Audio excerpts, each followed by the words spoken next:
Folks, Black Star Network is here. Hold no punches. I'm real revolutionary right now. Support this man, Black Media. He makes sure that our stories are told. Thank you for being the voice of Black America, Roland. I love y'all. All momentum we have now, we have to keep this going. The video looks phenomenal. See, there's a difference between Black Star Network and Black-owned media and something like CNN. You can't be Black-owned media and be scared. It's time to be smart. Bring your eyeballs home. You dig?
is Friday, June 7, 2024. Coming up on Roland Martin Unfiltered, streaming live on the Black Star Network. Folks, we told you yesterday about the death of Anthony Johnson Jr. in a Tarrant County, Texas jail. The medical examiner has now ruled his death a homicide. Also, the overall May unemployment rate held steady but rose among the black community. We'll talk with economist Morgan Harper about that.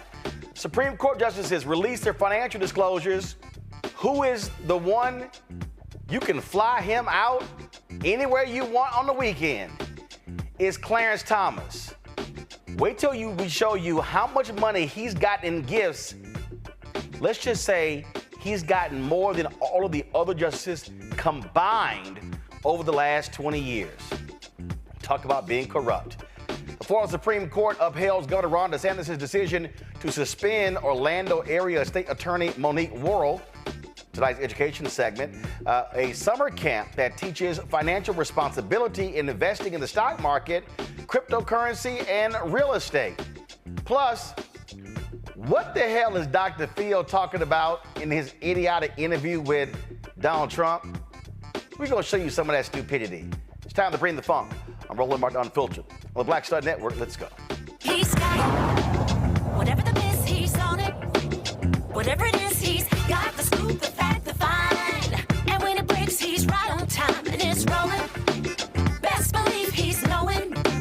Putting it down from sports to news to politics. With entertainment just for kicks, he's rolling.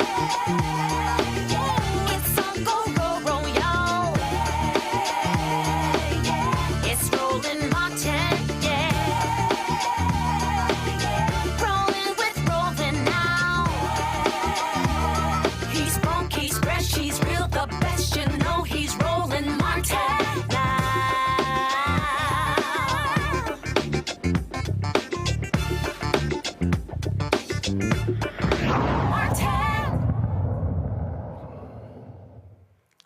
It's being called a blowout jobs report. 272,000 jobs were added last month. Here's the thing. The economists were expecting some 160,000 to be added. The unemployment rate rose from 3.9% to 4%. Folks, they're trying to figure out what the hell is going on now. Of course, Republicans are going crazy because they keep saying how awful the economy is, but the numbers don't add up. Morgan Harper with the American Economic Liberties Project joins us right now. Morgan, glad to have you here. I mean, it's really driving Republicans nuts because they have been predicting doom and gloom since the inauguration of President Biden and Kamala Harris. And it seems every month they're like, damn, another one.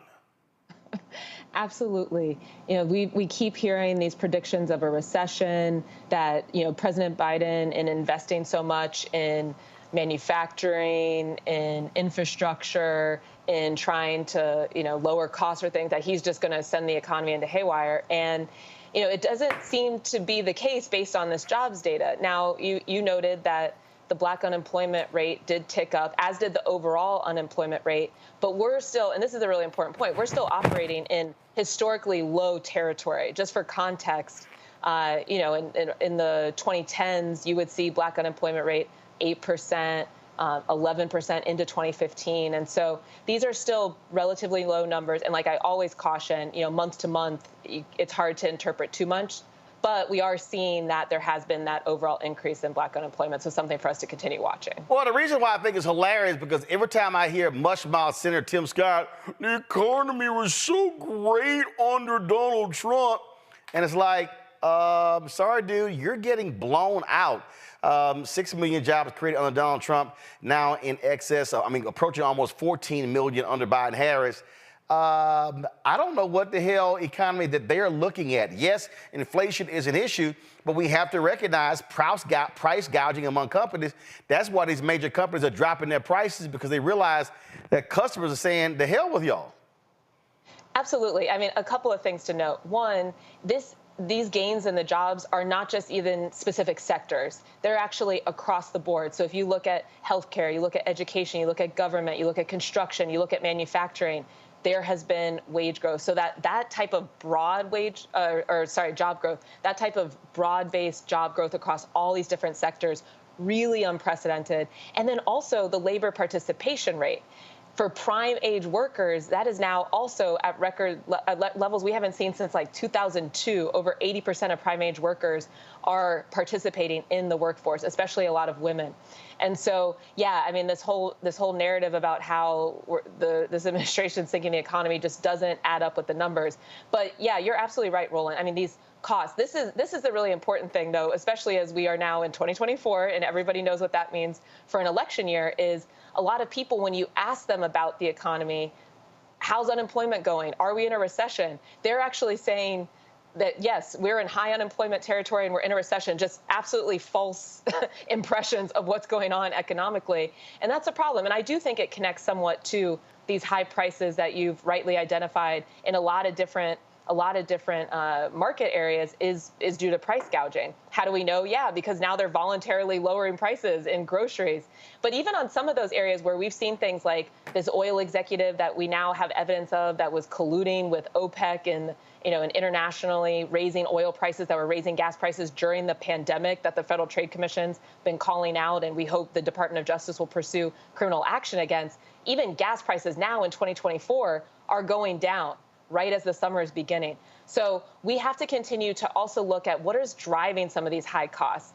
For example, healthcare. I mean, I think that's one I hear a lot from people, that just the cost of healthcare, the unpredictability of what those costs are going to be, is a huge stress in their day-to-day economic lives. And that is something that connects to a whole series of monopolies throughout the healthcare ecosystem. We have pharmacy benefit managers that are just taking bribes, giving drug manufacturers these rebates and inflating the cost of overall health care.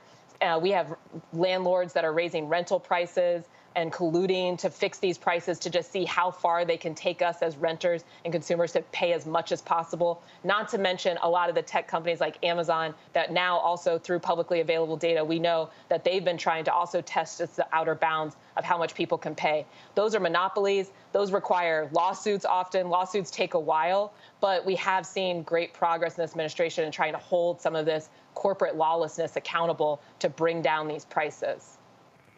Last point here, I think when you talk about what people are saying, and I just firmly believe this, I believe, yes, prices plays a part of that, but also when you've had nothing but negative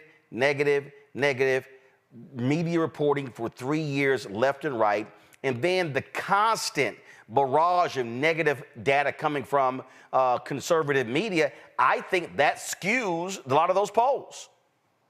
Oh, absolutely. And as we know, I mean, once you get in one of these rabbit holes online because of these algorithms, which is why we need to break up big tech to get some control over the internet again. Yeah, once you get in one of these rabbit holes, then you're just going to get information that reinforces whatever perception you might have seen in that one article or that one clip you watched. And so it's true. I mean, it's really difficult, I think, to discern too much from polling. But I don't want to underestimate or somehow minimize, that things are expensive, and we got to continue to work on bringing the prices down. All right, Morgan, we really appreciate it. Thanks a lot. Great to see you. All right, thanks a bunch. All right, folks, got to go to break. We'll be right back. Roland Martin Unfiltered on the Black Star Network.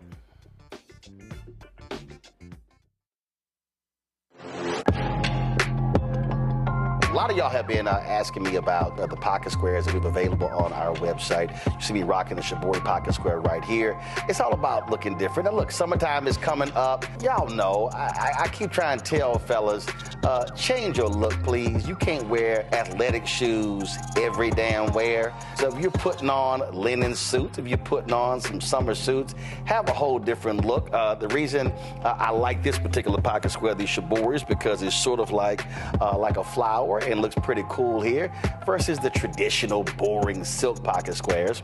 But also I like being a little different as well. So this is why we have these custom-made feather pocket squares on the website as well. My sister actually designed these after a few years ago. I was in this battle with Steve Harvey at Essence, and I saw this at a St. Jude fundraiser. I saw this feather pocket square, and I said, well, I got some ideas. So I hit her, and she sent me about 30 different ones. And so this completely changes your look. Now, some of you men out there, I had some dudes say, oh man, I can't wear that. Well, if you ain't got swagger, that's not my problem. But if you're looking for something different to spruce up your look, fellas, ladies, if y'all looking to get your man a good gift, I've run into brothers all across the country with the feather pocket squares saying, see, check mine out. And so it's always good to see them. And so this is what you do. Go to RolandSMartin.com/pocket squares. You can order Shibori pocket squares or the custom-made pocket squares. Now, for the Shiboris, we're out of a lot of the different colors, and I think we're down to about 200 or 300. So you want to get your order in as soon as you can, because here's what happened. I got these several years ago, and the Japanese company signed a deal with another company, and I bought them before they signed that deal, and so I can't get access to any more from the company in Japan that makes them. And so get yours now. So come summertime, when I see y'all at Essence, y'all could be looking fly with the Shibori pocket square or the custom-made pocket square. Again, RolandSMartin.com/pocket squares. Go there now.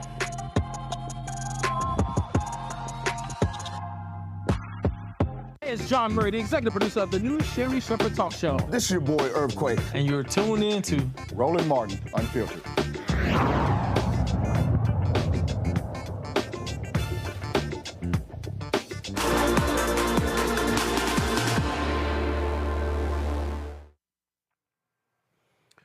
Folks, this just in, the Howard University Board of Trustees has revoked the honorary degree that was given to Sean Diddy Combs a few years ago. This is a statement that was been released by the university. It says here, this is the statement. The Howard University Board of Trustees voted unanimously today to accept the return by Mr. Sean Combs of the honorary degree conferred upon him in 2014. The acceptance revokes all honors and privileges associated with the degree. Accordingly, the board has directed that his name be removed from all documents listing honorary degree recipients of Howard University. Mr. Combs' behavior, as captured in a recently released video, is so fundamentally incompatible with Howard University's core values and beliefs that he is deemed no longer worthy to hold the institution's highest honor. The university is unwavering in its opposition to all acts of interpersonal violence. The board has also directed the university administration to immediately take the following actions: terminate a 2016 gift agreement with Mr. Combs, disband the scholarship program in his name, return his $1 million contribution, and terminate a 2023 pledge agreement with the Sean Combs Foundation. No payments towards the $1 million pledge have been due or made by the Sean Combs Foundation as of this date.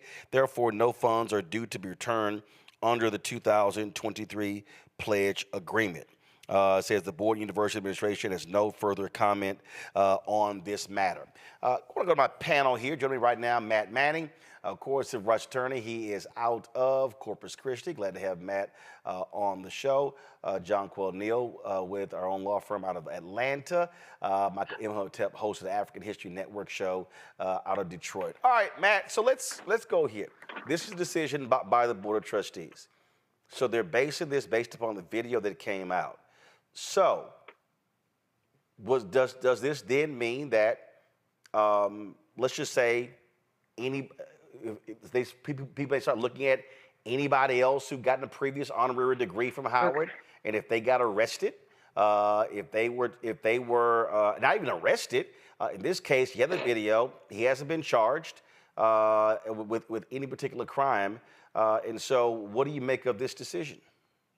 I think it's a good decision. I think, they say the university's highest honor is this honorary degree. I would argue the highest honor is a degree from somebody like myself who went to Howard and earned a degree. But to answer your question directly, I think they should do this because, Frank, these honorary degrees are really PR a lot of times, PR stunts, and I think they've got every right to say. I hear what they're saying. He gonna call on me and somebody's speaking, Roland. So I'm sorry if I'm a little disjointed, but in any event, I think that the reason they confer these degrees is to say we think this person exemplifies the values and, the spirit of our fair institution. And once they have clear evidence that somebody's not doing that, I think it's good for the university to say not only are we rescinding this degree, but we're sending their money back because we want to make a clear and unequivocal statement of our values and of the fact that we no longer want this, quote, dirty money. So that being the case, I think it's good that Howard has done this. Now, whether they realistically need to or have the bandwidth to go through and review every single honorary degree holder to see if he or she has done something questionable, I don't think that's really practical, and I don't think it's really necessary in this case, particularly because Diddy has not disabused anyone of the idea that it's him in the video. He's adopted that with his piss poor apology, and as such, I think Howard is completely within its rights to withdraw this honorary degree and send his money back. So I think they've done the right thing, and I'm proud that alma mater has taken this position. John Quell? As it relates to, the sad thing about all of this, number one, as it relates to the money for the university, is that the students that would be the benefactors of it now have $1 million less from a deserving student, right? That maybe could not afford to attend the university. Of course, the university can utilize additional efforts to gather monies in order to fulfill scholarships. But as a result of his decision making, there are students where the university is going to have to fulfill that gap of money. Michael. Yeah, I think this is a good idea, and it's more than just the assault on Cassie or the video that surfaced. First of all, we know that Sean Combs actually paid an undisclosed amount to settle that civil lawsuit one before the video came out. Yeah. So then the video comes out. That video, that incident that took place is Cassie alleged that incident actually took place in her lawsuit.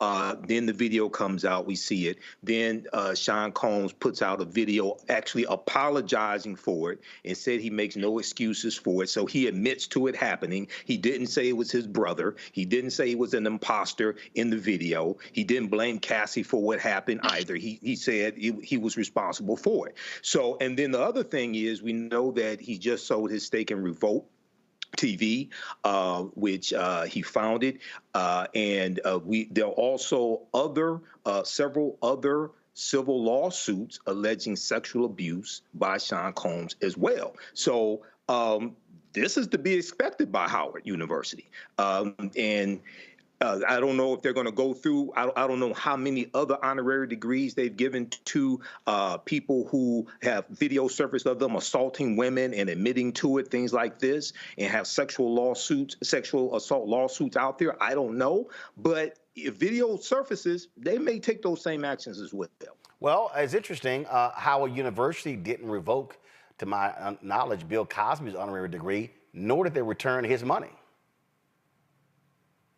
Well, when we look at Bill Cosby, one, we see that Cosby was exonerated. His conviction was overturned by the Philadelphia Supreme Court. Number one. Two, video did not surface of Bill Cosby assaulting women. Now, so 1 second. So are you saying that the reason Howard is taking this action is because of a video as opposed to the action?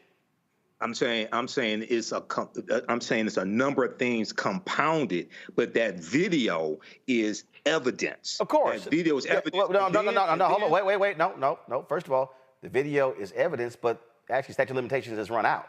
So again, I'm raising the point here is that again, trust me, I think it's going to be raised with anybody else. Again, if you want to compare two high-profile individuals. When they were going through all the stuff happened with Bill Cosby, Howard did not revoke his honorary degree, nor return the money. And I'm going to explain the difference to you right now. What's the difference?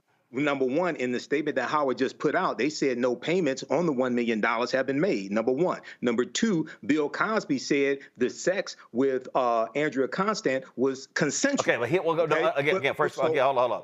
We know what he said. We also know it went through a particular trial. But here's the whole point. Whether any money had then been received or not, again, in fact, when Howard students were complaining about some comments that Felicia Rashad made when she was defending Bill Cosby said, send my money back. Howard didn't do it.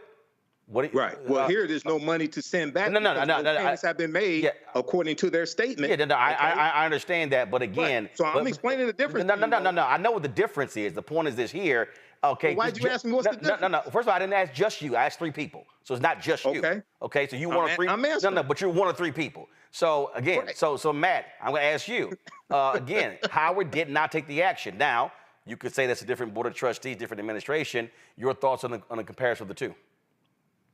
I get what Michael was getting at regarding that with Bill Cosby. At least it had played out through the courts. And as far as I know, he never publicly came out and said he was guilty or otherwise did not disavow that the event had occurred. But I'll tell you directly, you can, I think, say both things are true. You can have a criticism of Howard for not rescinding Mr. Cosby's honorary degree and say they were right in this circumstance. And as I said earlier, I don't know that they practically need to do that in every instance, but I do think that it's worthy of criticism, right? If you're saying, look, the reason you're doing it this time is because it's high profile and there's a video and it looks worse and you didn't do it before when Mr. Cosby was found guilty prior to an overturning of his conviction, I think that's a fair criticism. Despite being a son of Howard, I think you're entitled to ask that question. But do I think they need to go back through and rescind every honorary degree? No. Frankly, honorary degrees are PR moves more than anything else. So I think they're right to rescind it in this circumstance. And in the circumstances where they have not rescinded it, I think it's fair to ask them why they didn't do it in that circumstance. John. I think 2 things can be true at once. All right, John Quell. They need to rescind both of them. I mean, they need to rescind Bill Cosby's as well. Bill Cosby's conviction was overturned, and that was due to some mistakes, essentially, from the original trial. However, the amount of women that came forward for sexual abuse allegations was astronomical. And frankly, what's going on with Diddy is big news, but it was the same level of scrutiny, the same level of publicity as it was for Bill Cosby. And the level of egregiousness is the same. And so if they're going to rescind Sean Diddy Combs, they need to rescind Bill Cosby. Spelman, if I'm not mistaken, either Spelman or Morehouse, whichever one that Bill Cosby donated to the Cosby Center, I believe his name was removed from there. So yeah, that was at Spelman. His name was removed. No, name was removed, but they kept the money. Maybe Howard spent the money. Again. They never received it. No, John Carroll, she's talking about Bill Cosby. Bill Cosby.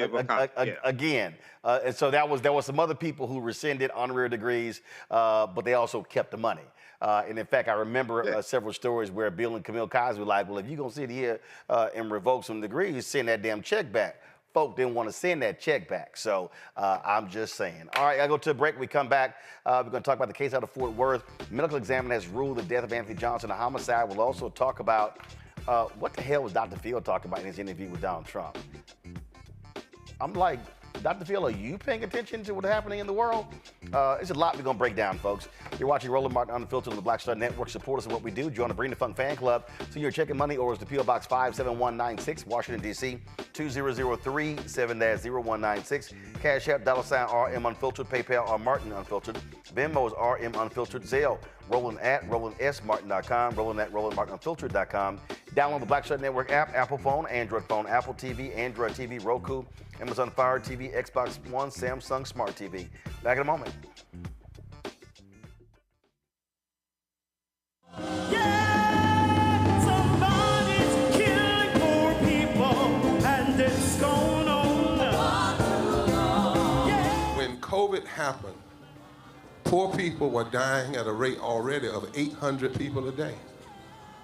Before COVID, if you went to a funeral every single day, it would take you 600 years to attend all the funerals of the people who will die from the ravages of policy violence, poverty, and low wages in America in just 1 year. It would take you 2 years and 19 days to go to all of the funerals of the people that will die today, and oftentimes silence. Nobody talks about this political genocide, but we are determined today to remember their death and be a resurrection of voting power and voice power like never before. Economic justice and saving this democracy are deeply connected. We, as a nation, must listen to the demands of the poor, who are pushing and will continue to push political candidates and elected leaders to lift from the bottom so that everybody can rise. Take back the mic, take back the mic, take back the mic, take back the mic. We are the poor, the marginalized, and the underpaid. And we are taking one step forward to say that everybody has a right to live. Poverty is not the fault of those who are impoverished. It is caused by those who make the policy. There are over 135 million poor and low-wage, low-income people in this nation. The biggest block of potential voters by far is low-income, low-wage voters.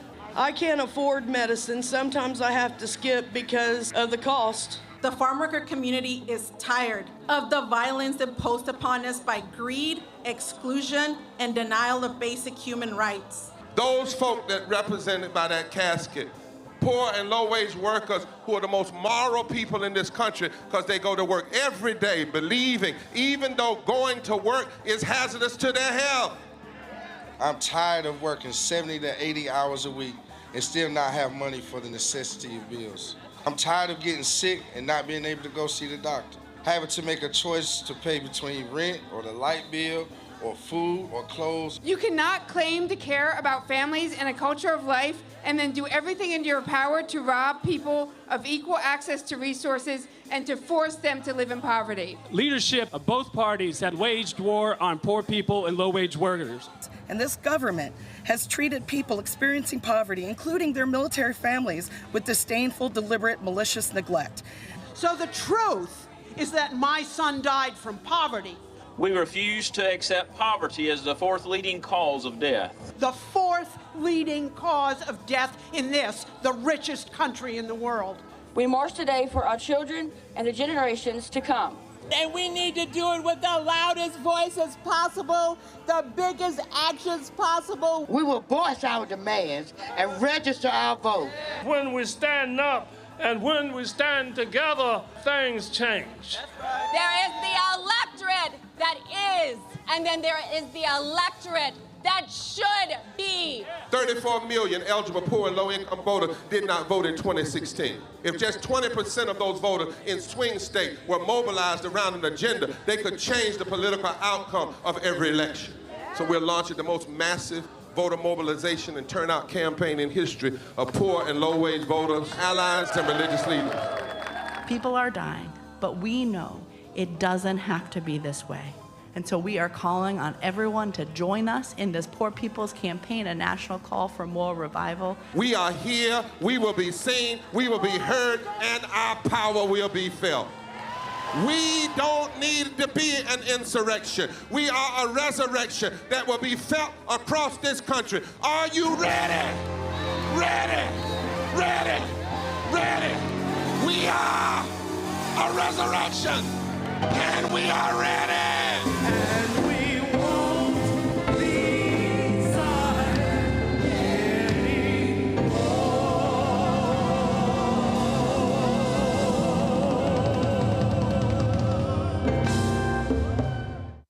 Hi, I'm Jo Marie Payton, voice of Sugar Mama on Disney's Louder and Prouder Disney Plus, and I'm with Roland Martin on Unfiltered.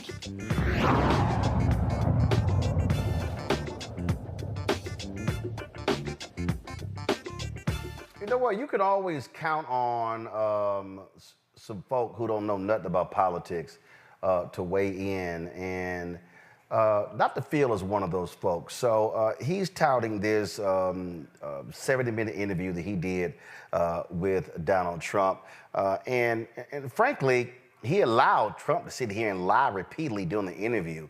But here, to me, is one of the questions that I just find to be stupid and idiotic from Dr. Phil. Listen to this. Well, I wanted to, and I know that there was some news coming out of Georgia today, there was some news coming out of Florida today, that they're stepping back from this. And very good news. I called for the other day, and I don't know if you saw it, but on Merritt Street Media, where I now do my show, I called for President Biden to stop all of this now. And of course, a lot of people said, oh, he can't stop it. It's a state case. Well, okay, that's an explanation for stupid people. But for people that understand how this works behind the scenes and all, I say the same thing. They need to stop this. They need to stop pursuing you. Since you started your campaign in 2015 to run for office, there have been so many attempts to get you off the board even before you started your campaign. Then once you were in office, 2 impeachment opportunities, they changed the rules to try to make it high crimes and misdemeanors if there were business conflicts, and in this case, never ends. It seems to be never ending, and that is a distraction to you. And I really wonder how that affects you. What do you say to yourself about that? Because it seems to never be ending. It's a never-ending thing. There's a term that I know you've heard many times. It's called Trump derangement syndrome. Nobody's ever said. Well, yeah, Dr. Phil. Maybe it's never ending because he keep doing wrong shit. What you just heard right there, let me just be as succinct as I possibly can. You are full of shit, Dr. Phil. You are full of it. You are absolutely full of it. First of all, let's be real clear. They changed the rules when it came to high crimes and misdemeanors. Hey, Phil, have your ass ever actually read the Constitution? The Constitution does not actually define high crimes and misdemeanors, which means that the United States Senate and the United States House can define those very things on their own. Sounds to me like, Dr. Phil, you're an apologist for Donald Trump. Sounds to me like you were trying to kiss a lot of Trump ass at Mar-a-Lago. And then this, I think that's for stupid people to say Biden can't stop it. Let me be real clear, Dr. Phil, because clearly your doctorate ain't in political science. Clearly it's not in history. It's actually not in anything political. President Biden can't stop a damn thing. In fact, Dr. Phil, if Biden picked the phone up to tell Fani Willis not to prosecute Donald Trump, he has no jurisdiction. He has zero authority. He has no authority over Fani Willis in Fulton County. He has no authority over Alvin Bragg in Manhattan. He has the same amount of authority over a Democratic DA that he does of a Republican, which is none. And no president and no governor and no mayor and no county judge should be calling a DA telling them what not to prosecute. Now, Dr. Phil, you've operated as a witness in many trials, so you know a little bit about the law. Last I checked, Dr. Phil, it doesn't matter if you are a former president. It doesn't matter if you are a candidate for president. The sign above the Supreme Court says equal justice under law. And if somebody broke the law, and if a DA took it to a grand jury and got an indictment, then they have to go through the exact same procedure as any other regular Joe or Jamal in America. But I want to know how you feel. I want to know how you feel. All the attacking, they seem like they trying to keep you off the ballot. No, Phil, seems like his ass keeps breaking the law.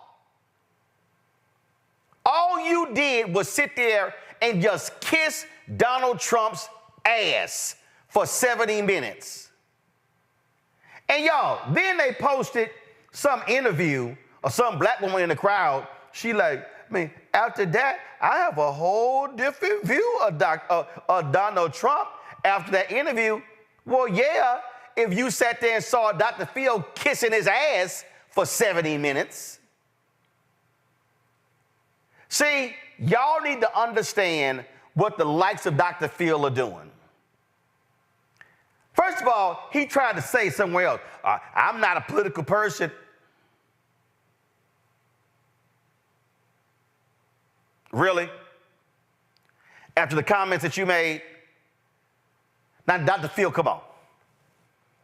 Anybody with a quarter of a brain know you full of crap for what you just said.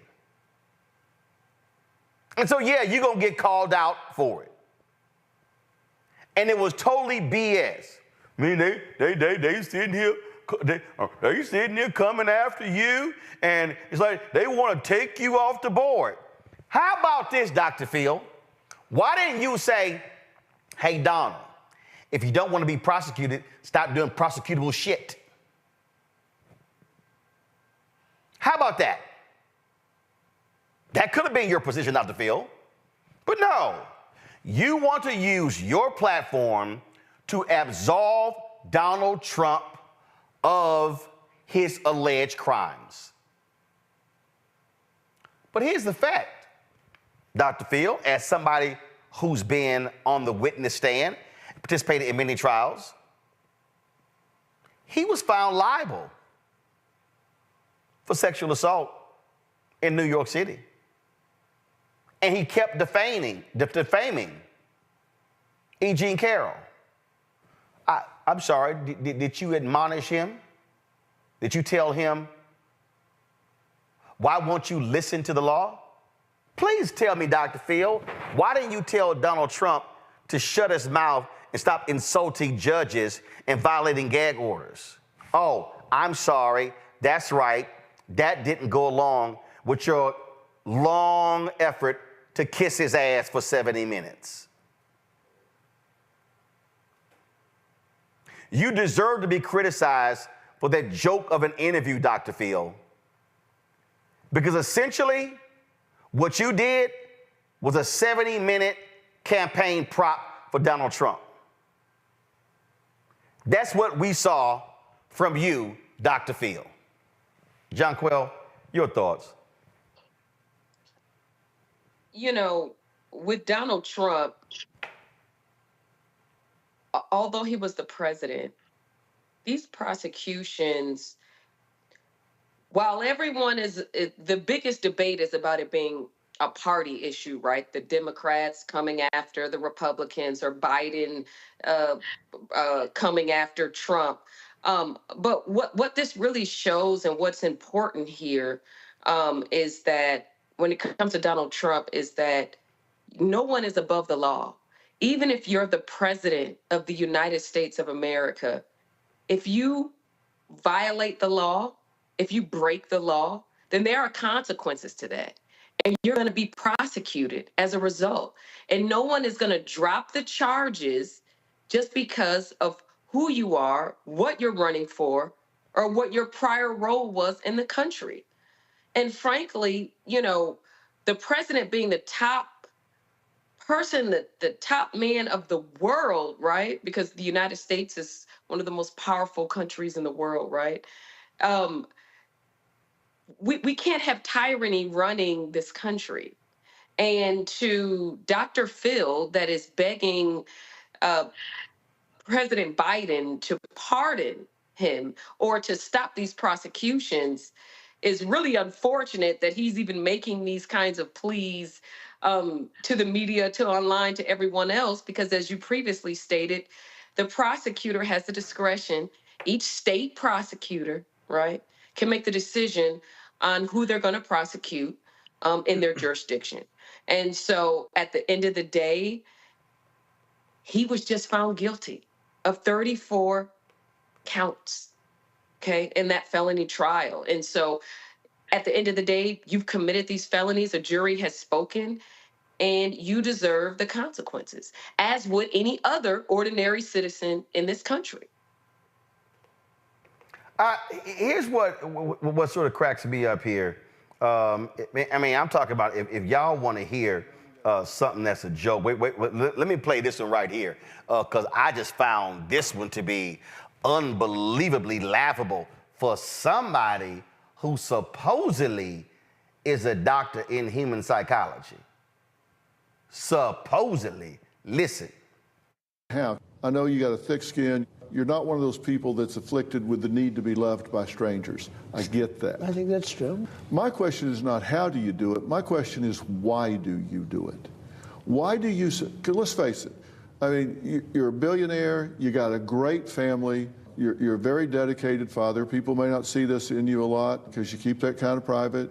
But my question to you is why do you subject yourself to this? How? I know you got a thick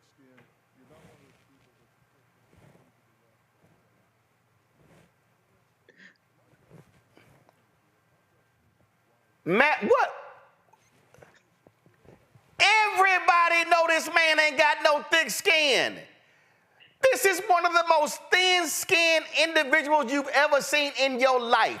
He attacks anybody and everybody. He is a narcissist. You don't have a need to be loved by everybody else. Yeah. What the hell is Phil talking about? First, I want to know if Dr. Phil got a check from the campaign or from the Trump organization, because it seems pretty clear that he's pandering. And it's funny that we're having this conversation today. I was on a plane from Baltimore yesterday, and I'm reading this book, right? It's called Winning Arguments. And there's a section in here about Trump. And what the author talks about with Trump in particular is that Trump has been a force because he's had arguments and basically has controlled the narrative such that he's never talking about what anybody else is talking about. He's always talking about what he wants to talk about. And I think that's particularly dastardly in this situation is because Dr. Phil should have, I would think as a journalist, some ethic guiding him to at least be objective and ask questions that would make his viewers find out more about the subject and at least be fair in considering the subject. But here, to your point earlier, it's like a 70-minute campaign commercial. And the thing that's ridiculous about that is there has been coverage ad nauseum about how Mr. Trump is very petty, vindictive, about people who crossed him, come out and said that he would not really politically prosecute them, but basically he's going to go after people who are counter to him. That is consistent with being thin-skinned. So why he's throwing these alley-oops, trying to soft pedal his character and give him all these opportunities to come off like a family man and all these things that he publicly has spoken counter to in what he said, I don't know. And I don't understand why Dr. Phil would do this. But I also think, irrespective of him having a PhD, Dr. Phil is clearly in the entertainment business and not in the business of being a credible practitioner. So I think this is consistent with that, and I'm wondering if there was a big check for this entire session where Donald Trump got to come and extol his own virtues, especially with Dr. Phil helping him along. All right, you want to hear more BS? Let's watch this asinine line of questioning. Everybody calls it inflation, but affordability. When we talk about gasoline, under your administration, average $2.57 a gallon. Under Biden, $3.61, 40% more. Under your administration, homes, average $320,000. Under the Biden administration, 31% more, $420,000. Under your administration, interest rates, 3.8 average. Under the Biden administration, 39% more at 5.3%. Okay, now let's look at the border. Under you, average 1.7 million border crossings. Their official number is 6.4. That's from Homeland Security. It's actually about 13 million because I know I've been to the border. I've talked to the border guards down there, Brandon Judd. I've talked to Jason Jones. I've talked to the people that actually know the numbers. They say it's between 10 and 13 million. So my point is when you look at the actual numbers, plus the things you just talked about, lower taxes, higher tax revenue, you look at that and you would say, my God, he should be running unopposed. I mean, why? And these numbers, I appreciate it, and these numbers are really, I don't know how many. Very conservative. As an example, I'd guess. I can't listen to the bullshit anymore. First of all, this is the game Dr. Phil plays here. The average under you was this, under Biden is this. Okay? first, nice, convenient way to skip over 2020, Dr. Phil, that thing called COVID. Nice try. Second of all, when he talks about, average prices of a home, Dr. Phil, would you like to mention how America did not build enough housing stock in the previous decade? Do you not want to mention that private equity at the end of the decade, they will own 40% of all housing stock? That kind of plays a role in all of this. Because guess what? I can show you actually that prices were lower under Obama. Because you know what? Oh, that's right. Because we had an economic recession because the housing market crashed in 2008, 2009, and 2010. Oh, wow. Those things are called facts. And so what Dr. Phil tried to do right there, Michael, was give this bullshit false equivalency. I don't understand. If those things were so great, you should be running unopposed. We should just be sitting here hand delivering the cake to you every day because, my God, when you were there, the world was just flat out amazing. Why are we not just kissing your feet and washing your feet and praising you, dear leader? That's what Dr. Phil sounded like. Yeah, he did. And, you know, what's interesting is that Donald Trump inherited a relatively healthy economy. Not relatively.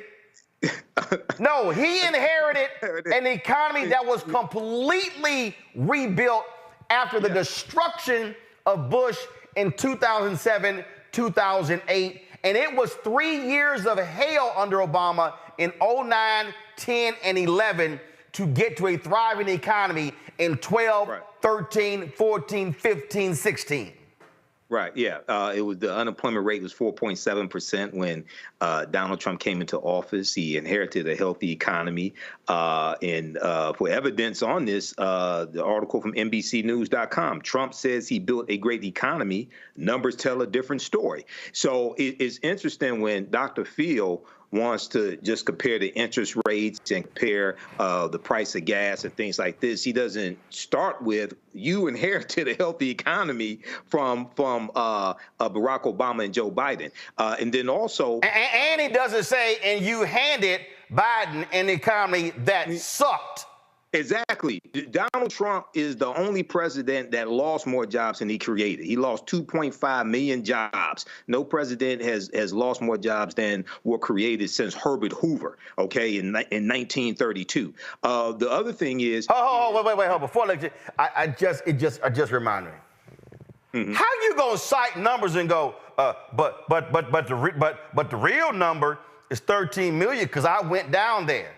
Yeah. Oh, so what you do? You like, hold up, 1, 2, 3, 4, 5, 6. I mean, so I'm sorry. So you gonna cite numbers, but then go on border crossing. Well, they say it's 6, but it's really 13 because I went down there, and I talked to the people down there counting. So, so we should believe that number and the other number. Go ahead, man. That looked more like a Fox News propaganda interview. But the other thing is that during COVID, and you had shutdowns in various states and nobody was driving, right? The price of gas plummeted because demand dropped. So it looks like he's averaging those. Hold on. Mm-hmm. Demand didn't just drop. Yeah. What? Nobody driving. Right. Exactly. We drove oil prices down.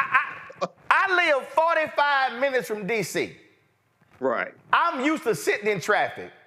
It was a damn ghost town driving in every day. What?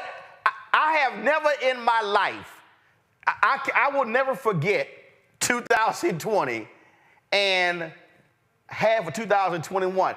It was like, damn, where did everybody go? So, of course, Dude, he just sat there again. But this is what happens when you go, well, the numbers are this and the numbers are this, and so this is apples, this is apples. No, it's not. It's a lot of stuff you leave out trying to sit here and craft the argument. But what got me, Michael, was you should be running unopposed. Yeah, well, he totally left out that whole insurrection thing when Donald Trump tried to overthrow. Oh, my bad. Yeah, that just domestic terrorists to attack the U.S. Capitol, and they assaulted over 140 police officers. He just conveniently left that whole thing out. But the other thing is, you talked about it here on the show, Roland. Under President Joe Biden, you have a record amount of oil production that the U.S. is doing at the same time. Okay, The Economist has an article, Joe Biden, master oil trader, from May 16, 2024, that goes into this and deals with why, even though the price of oil, I think the price of gas is a little higher, I think, than this time last year, but it's still relatively low.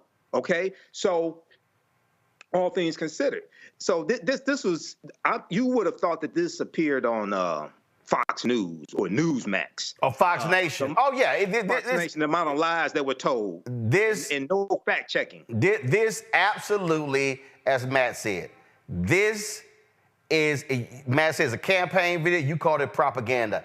That's all this is. Dr. Phil has absolutely no credibility with me talking politics after this joke of an interview with Donald Trump. I mean, it's abundantly clear. Absolutely. It's abundantly clear. And so his line of questioning, all the stuff he laid out, and I'm just sitting here going, and we supposed to believe your ass? And your Merritt Street media? Nah, we ain't believing that trash. It was an absolute joke. And hold on, let me see if I can find that damn clip of the black woman they had in the audience. You know, I just had a whole different view of Donald Trump after watching that interview.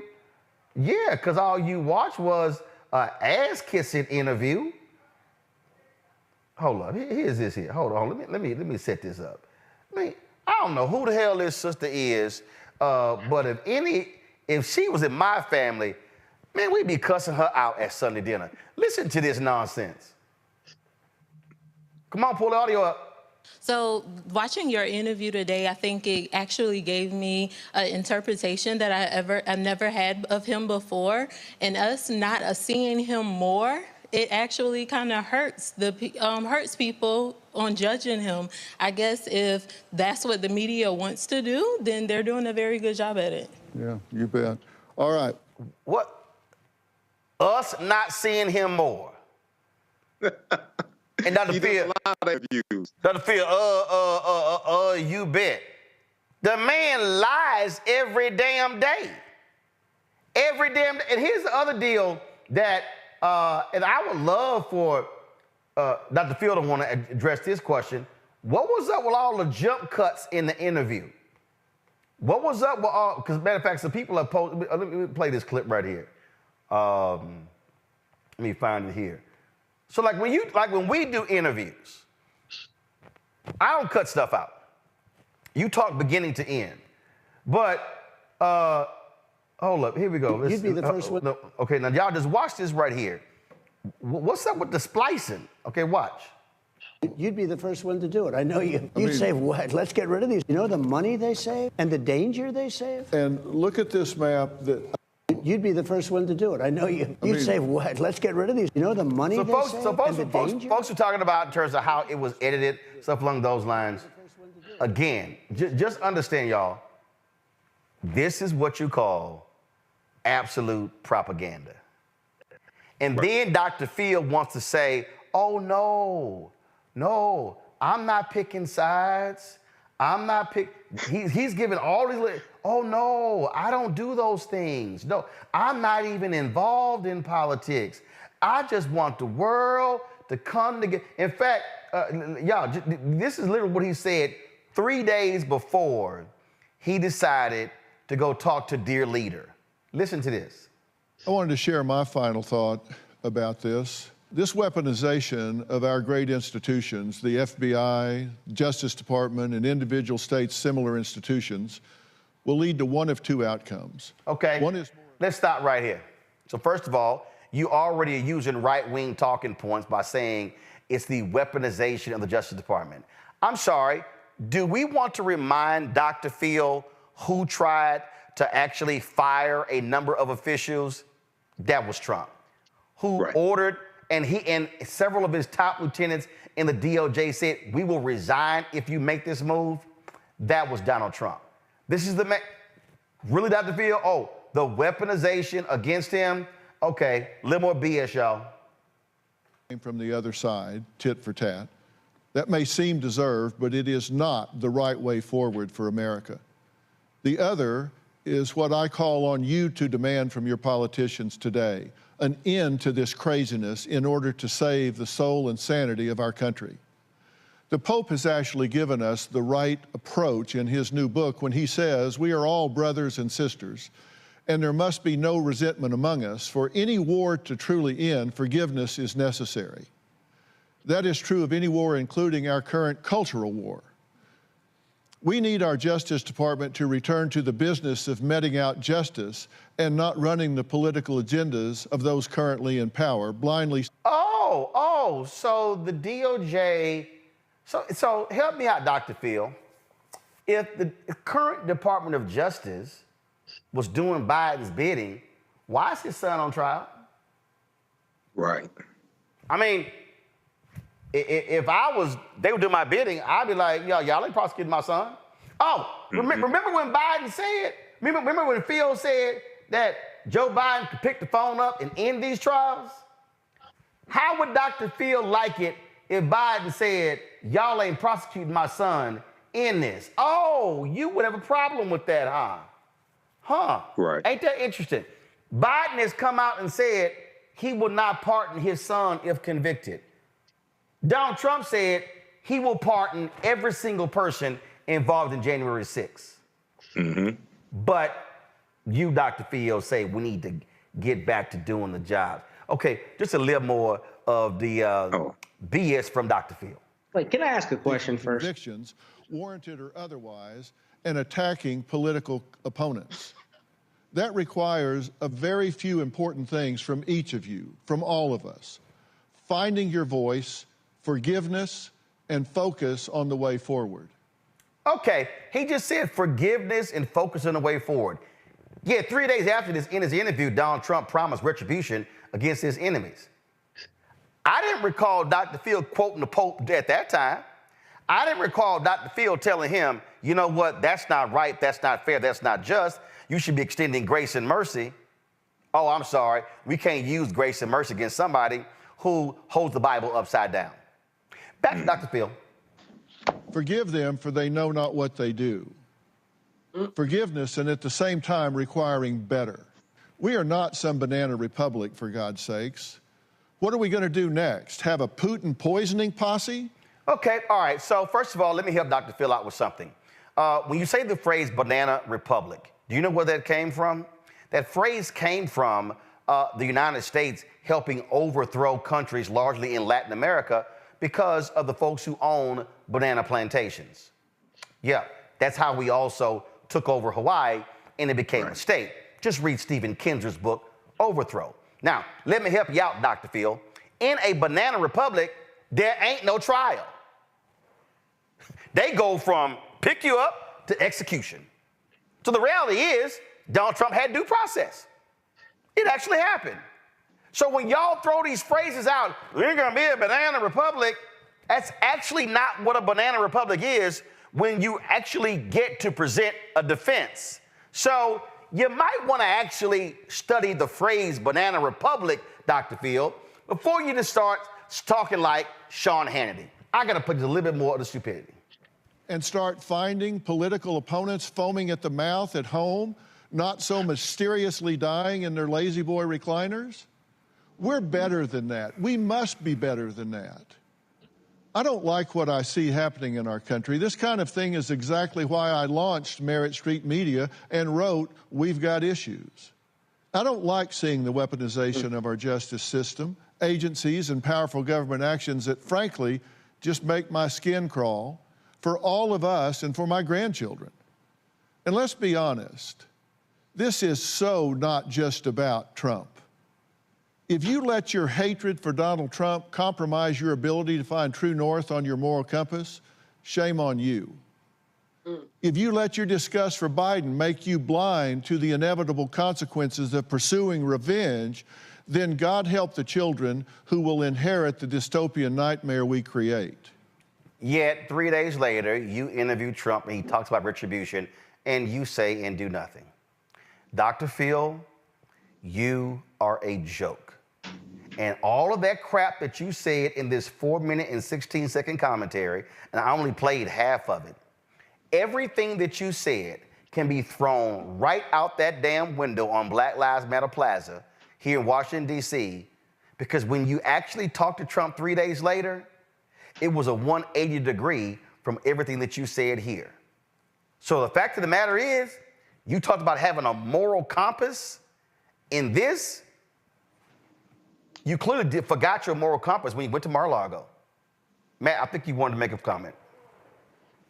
Yeah, what I was going to say is that Bob Menendez and his wife are being prosecuted right now by Biden's Justice Department, aren't they? And he's a Democrat, yes. Right? And what we see is that the goalpost always moves. We know, especially with Trump, it's about, his talking points and advancing his message. But all I was going to add to it is, one, there's great irony with it being called Merit Street and then obviously having a non-meritorious a conversation with Mr. Trump. But the bigger part of that is the thing I thought was really insidious about this is the way Donald Trump continues to other black people, referring to the blacks should give him 100% of his vote. And what's interesting about that is that there's just so many people who allow his sound bites to ring rather than the totality of what he said, including Dr. Phil, to your point, about 3 days later, he says something directly in contravention with that, and you don't see any retraction or any kumbaya from Dr. Phil then. And that's what I think is driving this. Sound bites and people being placated with sound bites and then forgetting about what was said until the next time a spicy sound bite comes out. Folks, if y'all want, y'all can watch that 71-minute interview with Dr. Phil. It's trash, and he's shown exactly who he is with this trash that he just presented, and you simply have no credibility on any of this, Dr. Phil. You clearly are a Trump apologist. That's what you sounded like in the interview. It's abundantly clear. When you try to kiss as much butt as you can, and I'm sure Eric Trump and Donald Trump Jr. were going, damn, he did a better job of kissing our dad's ass than we do. I'll be right back on Roland Martin Unfiltered on the Black Star Network.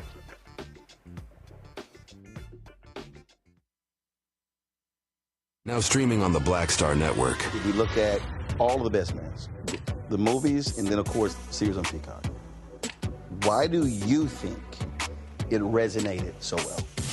Well, I think it's a reflection of us. I think it's a reflection of authentic black people, the way they see themselves.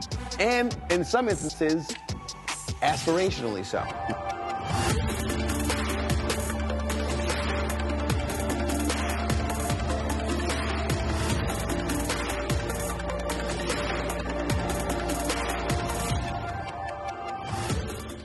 Essence Atkins. Mr. Love King of R&B, Raheem Devon. It's me, Sherry Shepard, and you know what you watch. You're watching Roland Martin Unfiltered.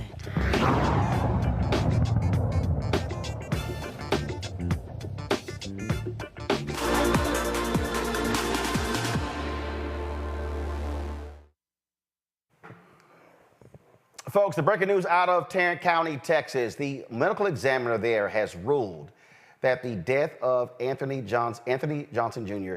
has been ruled a homicide as a result of asphyxiation. Now, we talked yesterday with his parents. He spent 8 hours in the Tarrant County jail before he was frankly assaulted by jail guards there. Now, this decision comes in, this ruling comes in.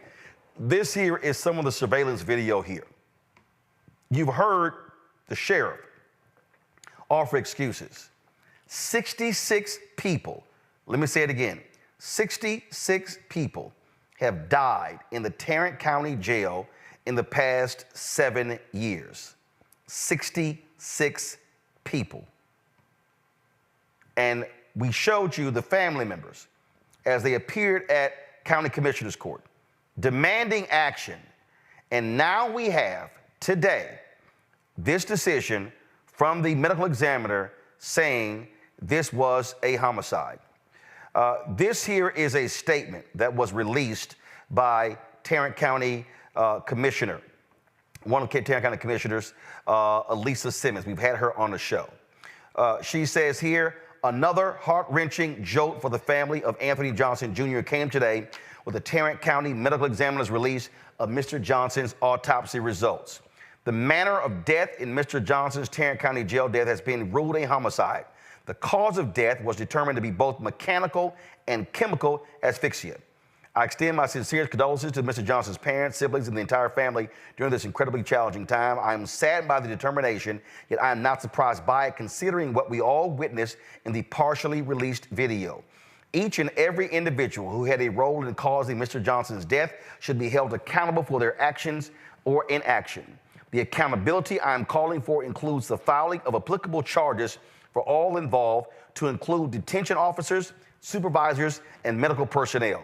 The shocking tactics displayed in the limited video that was released make clear that Sheriff Bill Wayborn is ultimately responsible for this tragedy.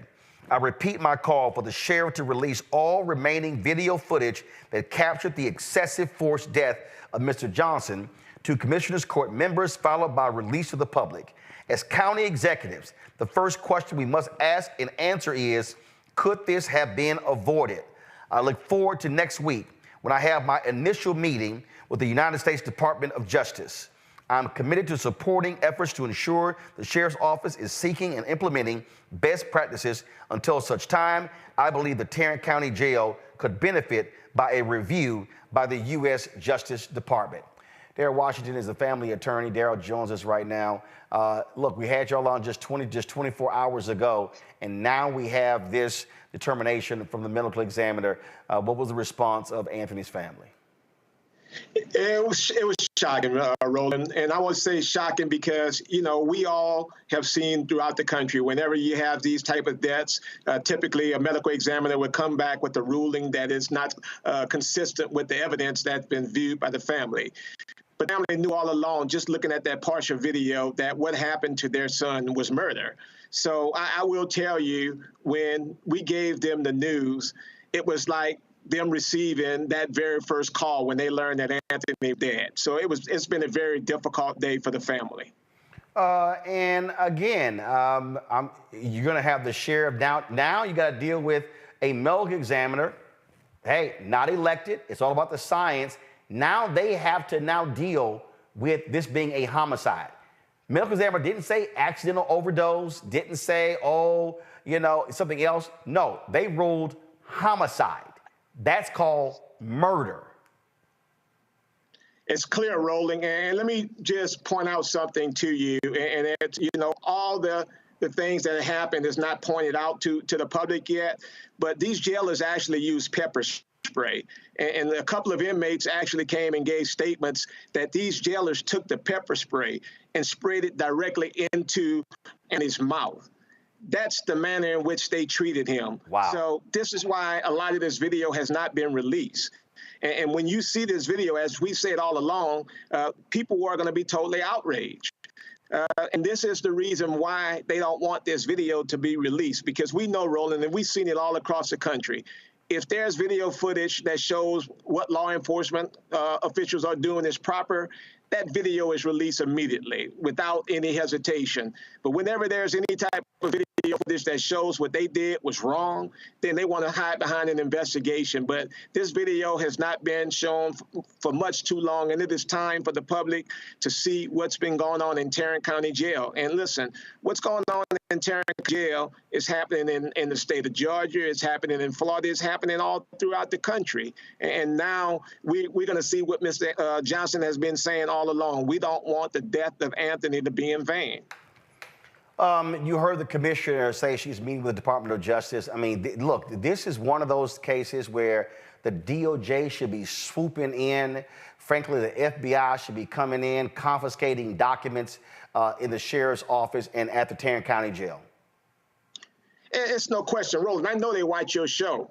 I know people are familiar with what you broadcast out to the public. And when you hear that there's been 66 deaths since 2017, when there have been 6 deaths in 2024 alone, I don't know how much more it takes. We know that this is the problem. And again, as we said yesterday, we're talking about the Tarrant County Jail. We're not talking about a prison facility. So many of the individuals who are there have not even had a day in court.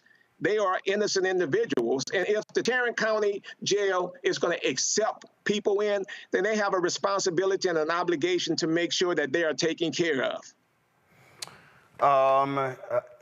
First of all, he should not be dead. He had a schizophrenic episode, jailed on April 21st. This young man should be alive. He served this nation in the Marines. He should have been treated far better, not just because he was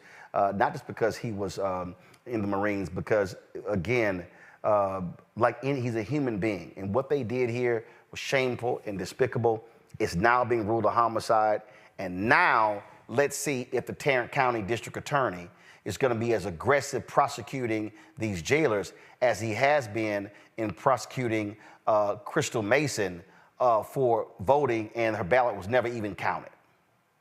Yeah, and you're absolutely right, Roland. And we've had a number of meetings with them, and I feel very confident now, Roland, to be able to say to know that there are going to be some individuals who are going to be arrested for the death of Mr. Anthony Johnson. The question now is how many individuals are going to be arrested. So I feel confident about that because, you know, when you have events like this, we say it all along, video footage, that is your independent witness. You're not having to take my word for it. You're not having to take nobody else's word. You have that independent witness. So they have no choice in this situation right now. We are going to hold them accountable. I feel confident right now that they are going to go forward. And I do believe, Roland, next week, as early as next week, at least 2 individuals should be arrested for the death of Mr. Johnson. We certainly hope so. Darryl, we really appreciate it, man. Thanks a lot. All right. Thank you, Roland. Going to a break. We'll be right back. Roland Martin Unfiltered on the Black Star Network. When you talk about blackness and what happens in black culture, we're about covering these things that matter to us, speaking to our issues and concerns. This is a genuine people-powered movement. There's a lot of stuff that we're not getting. You get it, and you spread the word. We wish to plead our own cause. Too long have others spoken for us. We cannot tell our own story if we can't pay for it. This is about covering us. Invest in black-owned media. Your dollars matter. We don't have to keep asking them to cover our stuff. So please support us in what we do, folks. We want to hit 2,000 people, $50 this month, raise $100,000. We're behind $100,000, so we want to hit that. Y'all money makes this possible. Check some money orders. Go to P.O. Box 57196, Washington, D.C. 20037-0196. The Cash App is $RM Unfiltered. PayPal is R Martin Unfiltered. Venmo is RM Unfiltered. Zelle is Roland at RolandSMartin.com. What's up, y'all? This is Wendell Haskins, a.k.a. Win Hogan at the Original T Golf Classic. And you know I watch Roland Martin Unfiltered.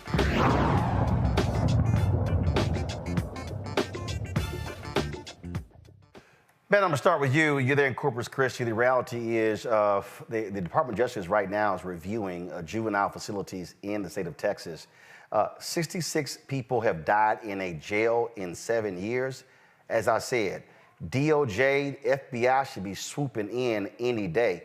That is unbelievable. Yeah, it's unbelievable, and they should be swooping in to review what's going on in Tarrant County. And I want to say first, Darrell Washington is one of the absolute best in our state in civil rights matters. So the family could not be in better hands, and I know he will absolutely get to the bottom of this and assist them along the process. But the problem really here is the law. I mean, I literally filed today a case against the jail in a city here in Texas where my client, who's intellectually disabled, had her leg broken a few hours before she was going to be released from jail. They gave her no medical. She went to the hospital and ended up having to have major surgeries. My point is this. Jails and prisons in the state of Texas and everywhere do not routinely provide people the care that they need. And in this instance, they killed this brother. Now, I will say, the medical examiner finding that it's a homicide is not a determination of of guilt or liability as much as it's a determination of the cause of death, right? But in this instance where you have video, you know that that cause was by people who were violating their duty. So hopefully they will not be able to have qualified immunity as a defense. The problem is just that in the Fifth Circuit where we live and practice, the court is extremely conservative. They are not in any way amenable to these kinds of cases. And the legal hurdles are difficult, despite the moral reality being it's clear that this family should be compensated and we should not be having this conversation. That jail has a serious problem, and a lot of jails around this state have a serious problem because people die in droves. In fact, the Texas Observer did an article a few years ago where they chronicled all of the deaths in Texas jails, and one of my cases was a part of that story. I'm still litigating that case, and I was baffled, despite having multiple cases like this, at the extraordinary number of people who die in jails and in prisons. And this, to me, ends up needing to be a legislative issue, because what happens is families have to climb the same Mount Everest to hold somebody accountable, no matter how clear the evidence is. And here, when you have 6 jailers not only jumping on this man, but also using pepper spray, which they know can cause asphyxiation, this Tarrant County DA needs to absolutely prosecute these people. And frankly, if he doesn't bring prosecutions, I think DOJ needs to look into his office, because we've talked a lot about how his office is pursuing an asinine case against Crystal Mason, despite her being absolved by the higher courts. But here you have a dog pile, and you have a gentleman who lost his life during a mental health episode, and that's the corollary to this. These jails and prisons have woefully inadequate resources as it relates to mental health, and people who are in jails and prisons routinely die because of adverse responses to mental health situations. So we are in a crisis point in this country, and here in the state of Texas in particular. And the fact that 66 people have died in 7 years, and this commissioner is still issuing PR to this extent is a travesty. I hope this family finds justice, despite how difficult the legal hurdles will be. Michael, not a single word from Texas Governor Greg Abbott or Lieutenant Governor Dan Patrick. These right-wingers won't say anything, probably because Tarrant County is the last large county in Texas that Republicans still control. Yeah, they probably won't say anything about this. And we know Greg Abbott also gave a pardon to the man that killed a Black Lives Matter activist as well. So, yeah, this is a tragedy here.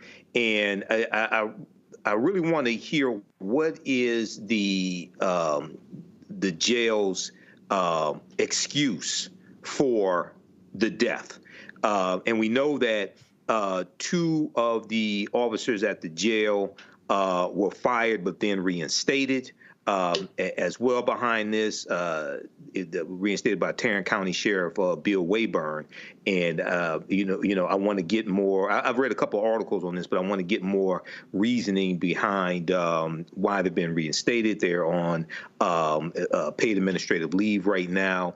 So yeah, this is extremely troubling. I agree. The Department of Justice, if they're not already investigating this, they definitely need to investigate this, as well as the 66 deaths since 2017, because that's just that's just unacceptable with that. And yes, there's lacking when it comes to mental health in prisons, but also in county jails, as well as lacking when it comes to medical services also. So this is something that we definitely have to address. John Quayle, this DOJ has been very aggressive in investigating prisons, jails, putting wardens and corrections officers in prison, far more than under Donald Trump, even more than under President Barack Obama. Again, this is a situation where they need to move expeditiously against what's happening there. 66 dead in 7 years, that is an absolute outrage. It is an absolute outrage, and just to keep it real here with everybody, a lot of our jails in the United States are not properly maintained. Specifically here in Atlanta, Georgia, in the Fulton County Jail, at least seven people have already died this year due to overcrowding, due to the conditions. When we're talking about mental health and not having the proper facilities, we're in a mental health crisis just generally. I mean, there really isn't anywhere for anyone with mental health issues to go. When I was a former prosecutor, just like education, mental health is directly tied to crime. And a lot of defendants coming through the criminal justice system had mental health issues. However, there really wasn't anywhere to send them. You know, there was a mental health court, but they're outside of holding them for 48 hours or 72 hours. We are in a real crisis as it relates to facilities and treatment for those suffering from mental health issues, period, and specifically in the criminal justice system. And frankly, you know, just as Attorney Washington stated earlier during the course of his interview, is that the jail houses people that are awaiting trial, right? So they're presumed innocent. And so you have these defendants who are here that have not been convicted, but they're dying. And this crisis is so major to the point where, you know, I'm glad that the Justice Department is being more active now than what it has in past years. And could it be that the number of deaths are increasing over the years? I'm not sure if it has to do with administration or the level of deaths or the egregiousness of the state of what our jails, our city jails, look like at this time. But one of the biggest takeaways from this for me is that number one, we have got to do something about the overcrowding of the jails, the training of these officers, the mental health evaluations, psych evaluations that some of these detention officers need to be subjected to before they're released with dealing with these types of issues. And we need to keep suing them. We need to keep filing those 1983 claims and keep suing them for millions of dollars and holding them accountable, and they need to be prosecuted. Just like what you stated, and I'm gonna make this very brief, but essentially, you know, in Atlanta, we have the public integrity unit, right? That's a unit specifically for targeting public corruption and going after officers that are killing people. Or using excessive force. And I'm sure that Texas, and I'll defer to my Texas colleague here about whether or not that a specific office exists in Texas. But I'm sure in addition to the DOJ, there should be an investigation at the state level as well. Absolutely. All right, folks, we will continue following this story. All right, got to go to break. We'll be back. Roland Martin Unfiltered on the Black Star Network. Next on the Black Table, a man Cornel West calls the greatest Democratic theorist of his generation. Adolph Reed joins us to talk about his eventful life and his book, The South, Jim Crow and Its Afterlives. Somewhere between an electoral sweep or an out-and-out coup or putsch, I think the danger is quite real. Join us for the Black Table, only on the Black Star Network. Fanbase is pioneering a new era of social media for the creator economy. This next generation social media app with over 600,000 users is raising $17 million, and now is your chance to invest.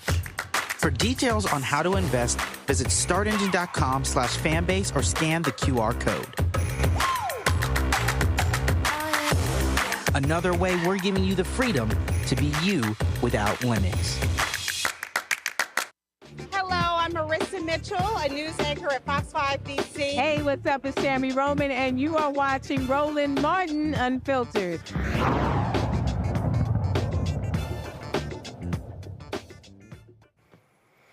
All right, folks, welcome back to Roland Martin Unfiltered. The Florida State Supreme Court says Governor Ron DeSantis' decision to suspend State Attorney Monique Worrell was not too vague.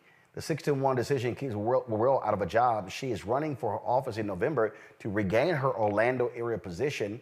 She claimed the reason DeSantis suspended her was too vague and his decision infringed on her prosecutorial discretion.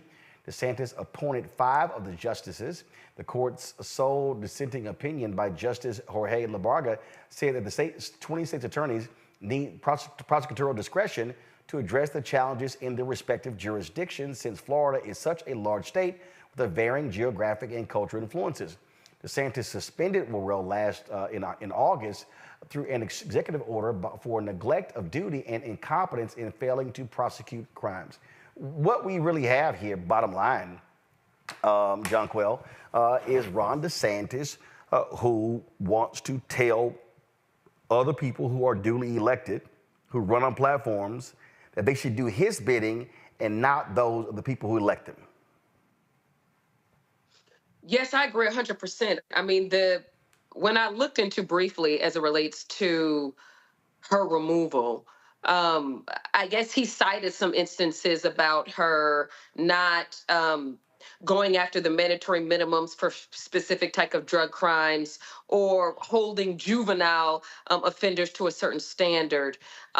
Frankly, that district attorney had not even been in office that long before he had even removed her, first of all. She hadn't even been there that long. Second of all, prosecutorial discretion is so important to be able to have because each case is unique. In each case, could require a different outcome. While mandatory minimums are important, right?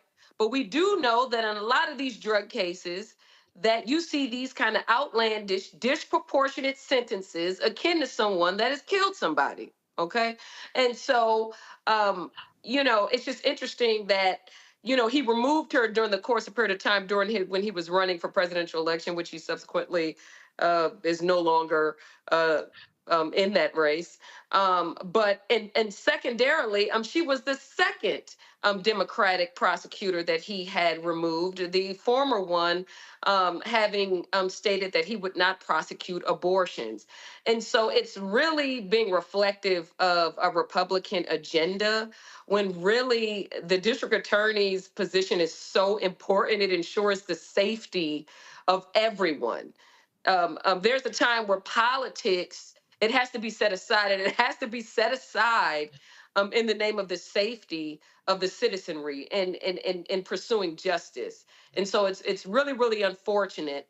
But it's my understanding that she's running again, and I wish her the best in that race. Here, Matt, is elections have consequences, and this is a right-wing thug who wants to force everyone to do his bidding, and this is the second state's attorney that he suspended.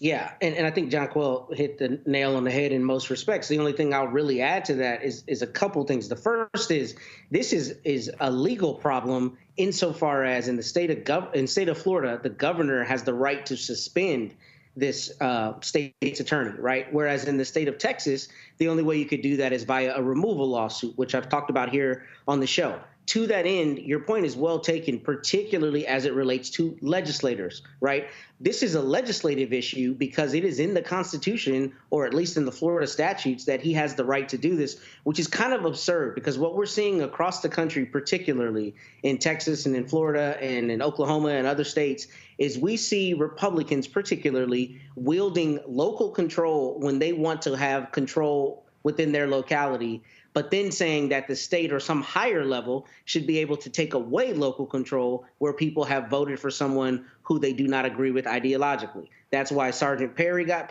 pardoned. That's why Fonnie Willis has been attacked. That's why all of these prosecutors particularly have been attacked, because Greg Abbott and DeSantis don't like the fact that they are duly elected in their communities and are serving their communities following people saying, I want you to be in office. So this is a legal issue that needs to be fixed by voting the right people into the Florida House of Representatives and the Florida Senate to either revoke this or amend the law or make it such that the voter's voice carries the day, because that's the problem here.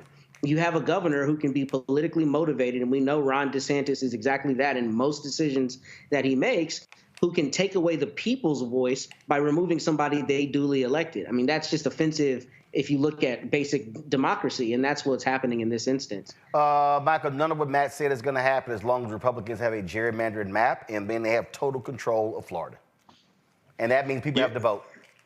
Absolutely. That's what I was about to say. This is why elections have consequences. This is why elections are so important. We have to understand how to weaponize our vote. You don't vote for exercise, you vote for power. They're exercising their power. They're using their power over you in this anti-black state. And go back to 2018 when Andrew Gillum, Mayor of Tallahassee, ran against Ron DeSantis, and you had some African Americans in Florida who said they weren't voting for Andrew Gillum because he didn't have a black agenda. And I say Ron DeSantis has a black agenda. He has an anti-black agenda.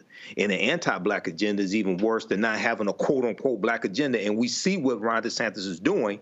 And then also, remember, we talked about the story of Andrew Bain in Florida, who replaced Monique Worrell, and then Andrew Bain, if I remember correctly, Roland, then he got rid of Monique Worrell's executive assistant. Am I correct on that? Yes, several top staffers. Yeah, and several top staffers and the executive assistant as well. So this is a deep, deep history dealing with Florida, former Confederate state. And this is why you have to vote these people out of office who continually do things to harm you. This was a progressive prosecutor here, Monique Worrell, and we have seen backlash coming from governors, coming from Trump's Department of Justice against progressive prosecutors that citizens voted for to be more fair in their prosecutions. Indeed, indeed. All right, y'all, we come back. Let's talk about the most corrupt Supreme Court justice we have seen in a very long time. Wait till I show y'all how much money Clarence Thomas has accepted in gifts from rich conservative benefactors. You will not believe it. I'll be right back. On next, A Balanced Life with me, Dr. Jackie.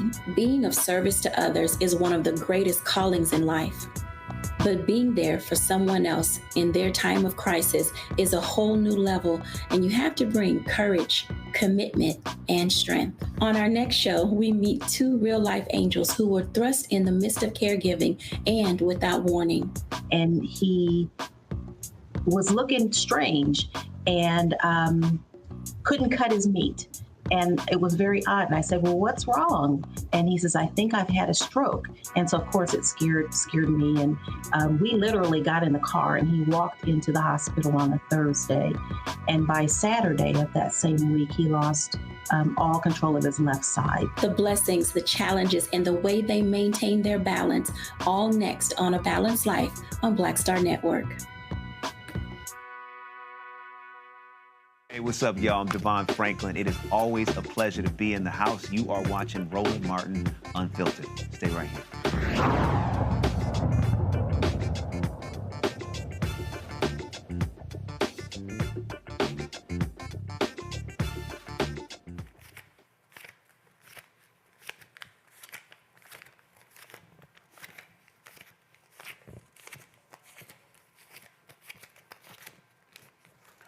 Trying to see how much money I have on hand that could buy Clarence Thomas.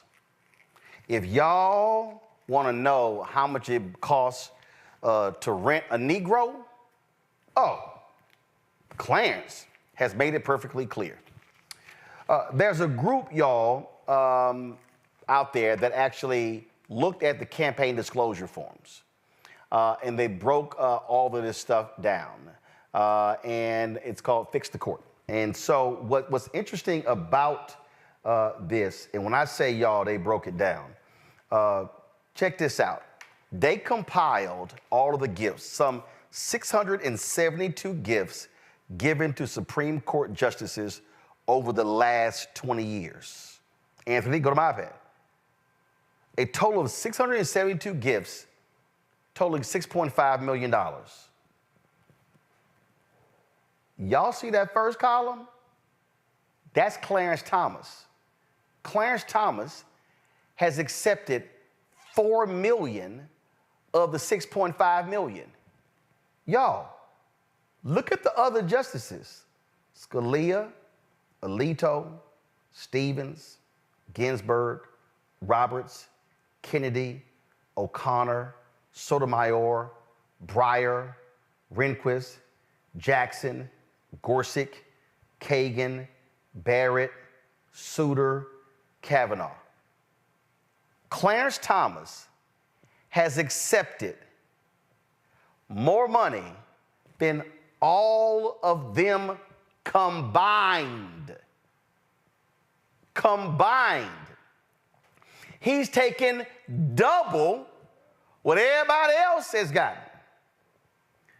This man, can we just say, Clarence Thomas, hello, rent a Negro. Rent a justice. I need everybody to understand. This man right here is bought and paid for. Bought and paid for. He actually wants us to believe that, he's impartial to decisions when he is accepting free gifts and travel. Then after they dropped the report, my bad. I read the language wrong. I didn't realize I was supposed to cite some of the stuff my wife was given. My bad. Yes, sorry about that. Then he updated his form today, acknowledging more trips that the billionaire Harlan Crow has given him. This is a tweet right here. He took some trips in 2019. Now, mind you, ProPublica has been kicking his behind for months, and now all of a sudden, after the story comes out, he now, my bad, damn, my bad, dog. There was some trips in 2019 when Harlan Crow flew me out. My bad, yeah, I got flued out by the billionaires, and so I don't know how those things just escape my memory of that's right. Let me go ahead and report those things. So my bad. I didn't. Here's actually what he said, y'all. This is pretty funny. 2011, Justice Thomas didn't disclose wife's income due to a misunderstanding of the filing instructions. How is your ass one of 9 Supreme Court justices, and you supposed to know case law? You supposed to be at the top of the legal heap, knowing all of this stuff, and your simple Simon ass wants us to believe, my bad, I misunderstood the instructions. We ain't talking about plugging in a toaster. No, he wants us to believe, I didn't realize I was supposed to list my wife's income on my financial disclosure form.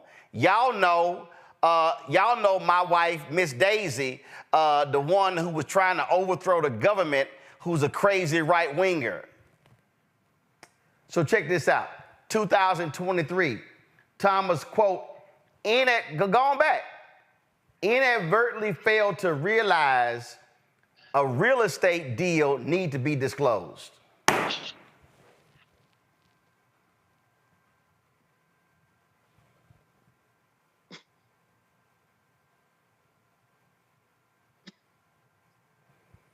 It's called a financial disclosure form. Then, my bad, today, he inadvertently omitted the free luxury trips. I don't know what happened. It just slipped my mind that I was on that private jet and I was flued out to these luxury trips. I don't know what happened. I just been so busy with all of these rulings. Look, between all the rulings and my wife trying to overthrow the government, it just slipped my mind. I just didn't realize what was going on. Matt, this is the most corrupt Supreme Court justice. Abe Fortas got $160,000 from a rich friend and was forced to resign from the Supreme Court. Clarence, darling Nikki Thomas, has gotten $4 million in gifts, and we're supposed to believe he's impartial. There are a few terms that come to mind. The first is get it how you live. The second term is who gonna check me, boo? Because that's really the question here. The Supreme Court does what it wants, right? I mean, we've heard about the recent fights to even implement any kind of ethics. I'll give you an example. When I was an assistant DA, I would never let anybody pay for my lunch. Because under the Texas rules, even though I could accept that, I never wanted there to ever be a question about impartiality, and I never wanted to be accused of accepting a gift. It is crazy. It is downright corrupt. It is Tammany Hall tactics, frankly, that a Supreme Court justice would continue to take all of these gifts and then lie about it. Oh, I didn't realize I couldn't do that. Inadvertently failed to realize. I'm glad you made the point you did earlier, because they go through the minutia of arcane legal arguments, novel arguments. Now, I don't like his positions on most things, right? But he finds a way to reason through some very difficult legal reasoning, but somehow cannot declare everything that he knows he's gotten as a gift. And really getting down to it, what's so heinous about this is that this is about as emblematic as it gets about how the other half lives and about how the justice system is a farce in a lot of respects. The people at the top of the heap making the decisions that control every court in the United States of America are accepting money under the table, essentially, from people who appear in front of them, which immediately calls into question any of their rulings, right? Because that's the whole thing you hear. John Quayle can speak to this. We talk about it in the law a lot, quote, the air of impropriety. Well, this stinks of impropriety. If I appear in front of you and I've paid for something that you have not declared, and ultimately I've given you that gift and you rule in my favor, then the question is, did you really reason in the way you thought was appropriate, or did you reason to hook the homies up? This is really telling of a huge institutional issue. And I mean, in reading and preparing for the segment, I saw that Justice Jackson and others have received Beyonce tickets and other kinds of things. And look, you know, I like the idea that ideologically we know where she lies, but none of them should accept gifts. Right. Because their rulings are immediately called into question. Right. And those rulings have an immediate effect on our lives. Like when I walk out here today, out of my office, and I get pulled over by an officer, he or she is going to be bound by Supreme Court precedent. The idea that that precedent can be bought or sold by the highest bidder calls everything into question. And it's just heinous that it's continuing to happen and that he's continuing to be dishonest about it with the I didn't know I needed to disclose that. Usually judges do the opposite, and they go very hard in trying to be transparent about things because they don't want to be called to the carpet on this. But with the Supreme Court, since there's nobody above them, they've had no onus to do that. There is no way in hell, John Quayle, that the Supreme Court can govern themselves.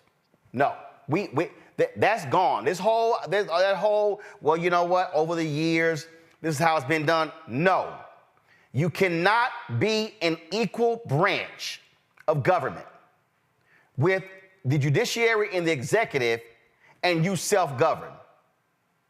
I'm sorry. You have standards in Congress. You've got standards in the executive branch. There's got to be standards here when it comes to the federal judiciary. And in fact, here's what's crazy. There are standards for other federal judges. But the Supreme Court is like, oh yeah, now we above everybody else. No, this man is bought and paid for. Ain't no other reason Harlan Crow just giving money to Clarence Thomas. Let me go ahead. Can we just go ahead and just be as frank as possible? If a dude wrote to a woman and say, baby, listen up. I'm going to fix your mama's house. I'm going to go ahead and pay for all of the trimmings and the fixing of your mama's house. Matter of fact, I'm going to go ahead and just buy your mama's house. And she ain't gotta send me no rent. Oh, baby, you want that RV? Oh, I'm just gonna go ahead and pay off that $270,000 loan on your RV. Oh, baby, I'm just gonna fly you out. I'm gonna put you on a private jet, and I'm gonna fly you here and here. I'm gonna fly you here and there, and we're gonna fly you all over. I'm gonna give you all kind of other gifts. I ain't doing all that out the goodness of my heart. There's an expectation that comes with me hooking your ass up. That's with most things in life, right? As they say, nothing is for free. Or I think that's an old saying, but I think that you're absolutely right. I think that I think that these disclosures now, after they have examined these over the years, there can be no more self-governance. I think part of the reasoning behind they can govern themselves is that the chance of people's cases coming into contact with them is rare. But at this juncture, when you've accepted that amount of gifts, there's no way that you don't have any conflicts with the cases that have come before the court. You know, in Georgia, a judge can't even receive a gift over $100, right? So you're saying $100 on the local level, but the Supreme Court justices can accept millions of dollars. That is absolutely insane. And frankly, I think the time to change that is now. He is listen, Michael, let's just go ahead and straight. This right here is these billionaires to Clarence Thomas. They we gonna make, Clarence, we gonna make it rain, Clarence. They spanking that ass. We gonna make it rain. Let's just call it what it is. He is bought and paid for. Absolutely. And he's doing the legal lap dance for Harlan Crow and these billionaires. Let's just call this thing what it is. Absolutely. And ruling in cases against African Americans as well. But you take this a step further, Clarence Thomas could have been nullified if more people in 2016 had voted for Hillary Clinton, because Donald Trump got 3 Supreme Court justices. And let's take another step further. These were ultra-conservative Supreme Court justices that Donald Trump got confirmed. They were given to him that came from lists from the Heritage Foundation and the Federalist Society, as well as the 226 federal judges that Donald Trump got confirmed as well. So people, a lot of times, we don't connect the dots in how we got here, right? If Hillary Clinton had become president, she would have gotten 3 Supreme Court justices, so it would be 5-4. Liberal Supreme Court as opposed to 6-3 conservative Supreme Court. And the Supreme Court justices and federal judges are one of the lasting effects of a presidency. Clarence Thomas was nominated. Clarence Thomas was appointed by. But listen, I get all of that. I get all that history. Forget all that history. This man is making legal decisions that has a direct impact on the billionaires who's giving him free trips, period. Yeah. That's what's happening right now. Right now. Right.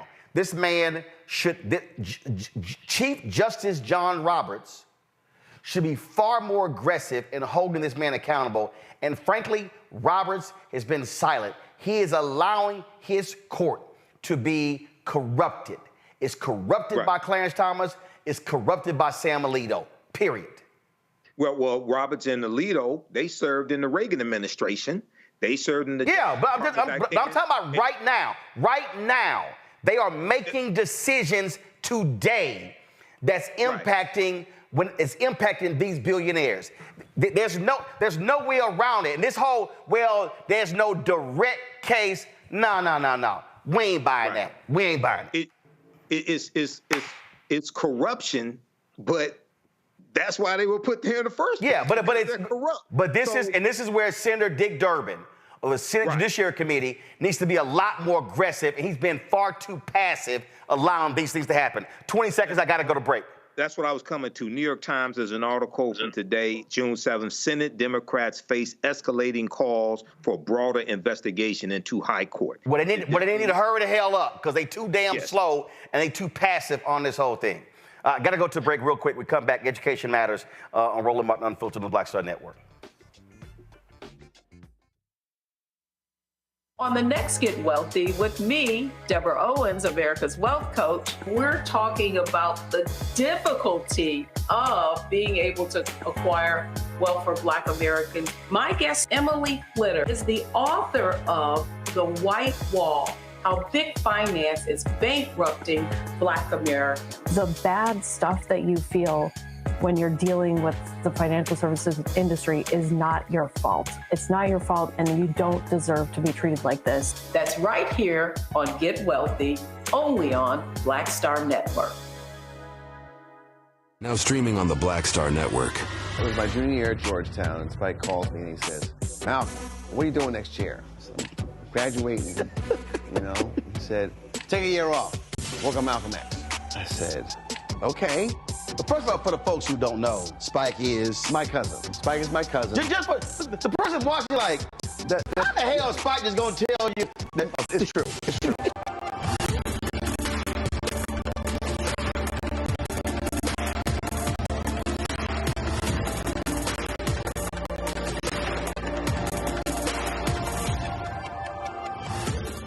What's up? It's Sammy Roman. Hey, it's John Murray, the executive producer of the new Sherry Shepherd Talk Show. It's me, Sherry Shepherd, and you know what you're watching, Roland Martin Unfiltered.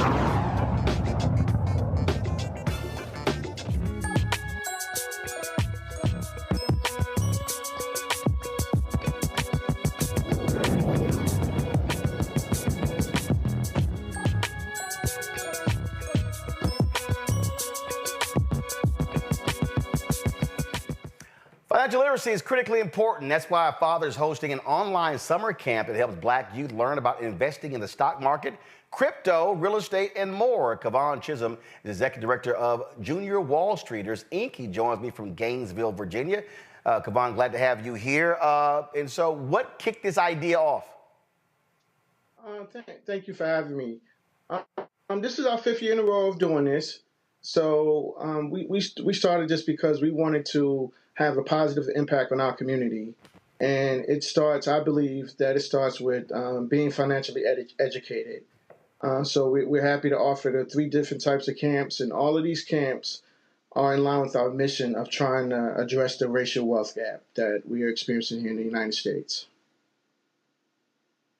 Was there anything in particular that caused you to say, you know what, we got to get this thing started now? So my full-time job, I'm an attorney, and I wanted to do something that I was passionate about, and it just I wanted to just start it to share some of the knowledge that I had, and at the time my son was 11 years old, so but what kicked it off is that I was I still am a part of an investment club, a family investment club. We've been in existence for 21 years, and I wanted to share that knowledge about with others, the benefits and the success story that we've had by investing together as a family. But we ran into a roadblock because not many adults were interested in learning more about stocks. Some of them were afraid of the stock market, and some of them have had bad experiences. So we had to pivot. We still have that investment club component in existence, but we had to pivot, and we started Junior Wall Streeters, which is a nonprofit which focuses on primarily educating youth. We do adults too, but our summer camps that we offer in after-school programs primarily focuses on educating youth from 12 to 21 years old. From the panel, let's see here. Jonquil, you're first. Well, first, I just want to say this is such an amazing program that you've created just because that's such a deep need in our community. So thank you so much for this program. One of the things, I saw that it was a virtual program. One, are you still accepting applicants for this summer? And 2, how are you able to keep, since it is virtual, how are you guys able to keep the kids engaged? Yeah, we're still accepting applications, and it's so we play a lot of games. We do a lot of games and the games are to keep the kids engaged and also to make sure that they're learning the material. So, and kids like the competition aspect. And we also have the kids involved in clubs. So, and like we break the kids up towards the end of the camp after we teach them about the stock market. We have them in clubs and they compete against each other to determine whose portfolio is doing better, the best. So we work really hard. I have a full-time financial literacy a teacher that teaches financial literacy full-time, Michelle Gosley. So she's pretty aggressive with making sure that the kids learn and using different techniques. So we do, by the way, this is our first year. We will be offering a camp in person in Maryland. We've joined another nonprofit, Faith Over Fear Empowerment Group in Maryland, and they're located in Salisbury, Maryland. And there we will have in August, in the month of August, we will have a financial literacy and investing camp in conjunction with the Salvation Army there. Michael.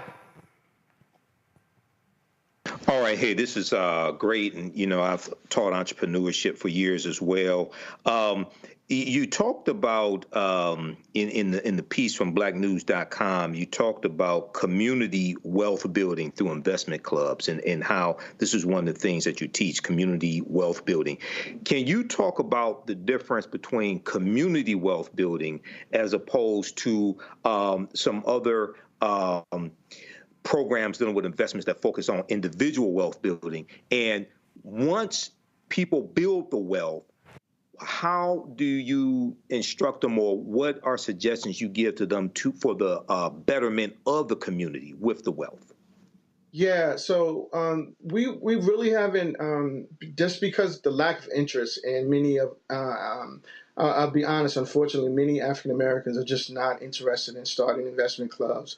My goal when I started this business 5 years ago was to have 10 investment clubs started and then move on to do some type of angel investing. And thus far, we've only had 3. I wrote a book on this as well, Building Wealth Through Financial Legacy, Building Wealth Through Investment Clubs. So that's why we're working with youth, right? But I think it's very, very important for more African Americans to join join investment clubs, because if you look at the wealth gap, the latest statistics say that the average net wealth for African Americans is $45,000, right. $45,500, compared to whites, which is $285,000. So there's a significant gap, right? Significant gap in that. So if we can get together, when we talk about investment clubs, we talk about, pooling our resources together like we do in my family. So we put together $200 a month. We save that for a couple of months, and then we invest it in the stock market. So it's less risk on each individual person. So, and to answer your question, what do we want them to do? So we teach our parents about opening up 529 plans for their kids. We hear a lot about these student loans going on, and I was one. I 3 degrees, I had over $80,000 in student loans when I finished some 30 years ago. How are we going to pay that off? We got to teach. We got to learn about these options out there, 529 plans, opening up custodial accounts for kids so they can get started early. But it's just not enough African Americans are investing in the stock market.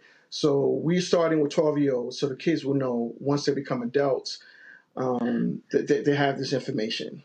Matt?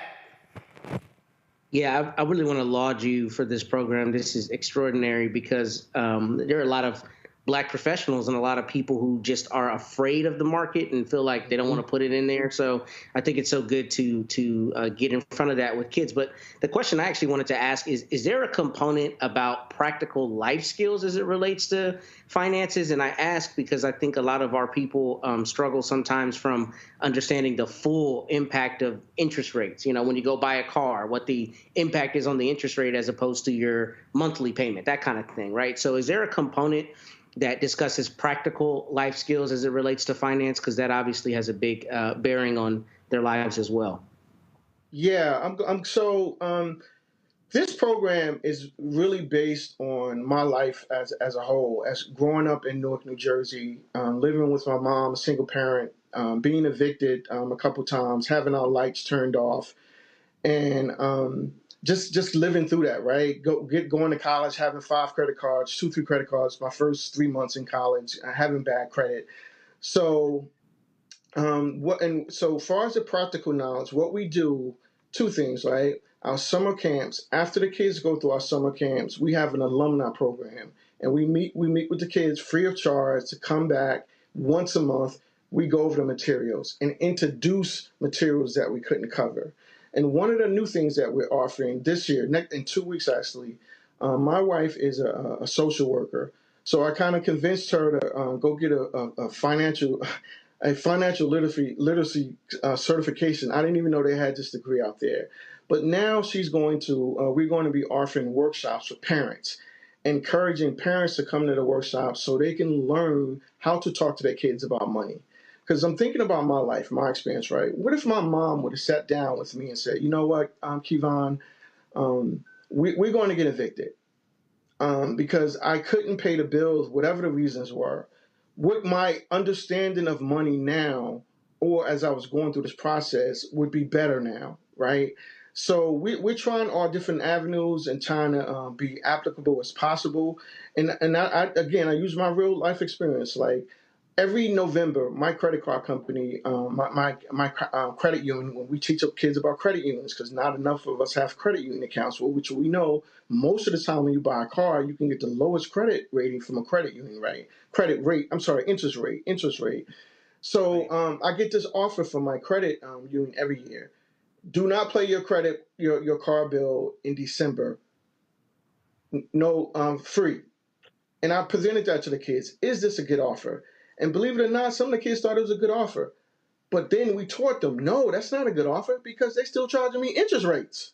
So we definitely do try to make sure they understand why this knowledge that they're obtaining needs to be reinforced and used as often as possible.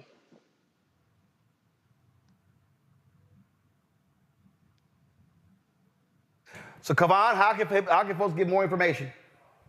More information, go to our website, www.junior.wallstreeters.org.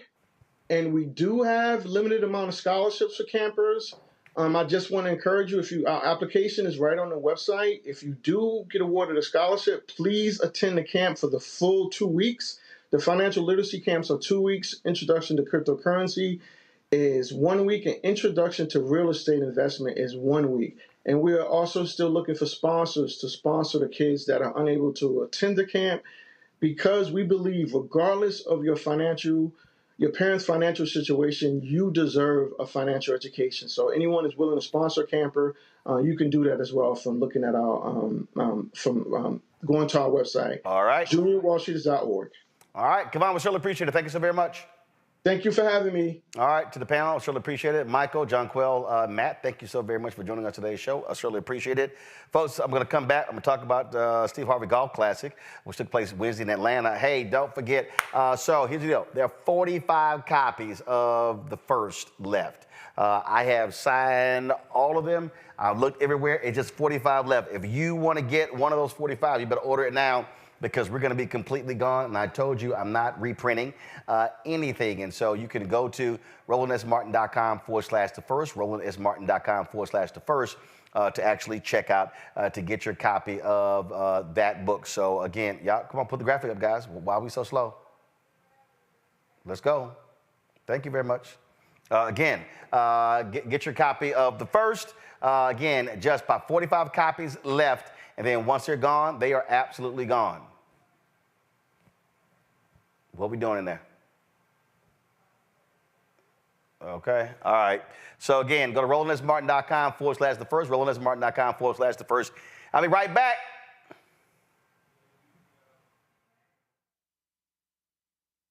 When you talk about blackness and what happens in black culture, We're about covering these things that matter to us, speaking to our issues and concerns. This is a genuine people-powered movement. There's a lot of stuff that we're not getting. You get it, and you spread the word. We wish to plead our own cause. Too long have others spoken for us. We cannot tell our own story if we can't pay for it. This is about covering us. Invest in Black-owned media. Your dollars matter.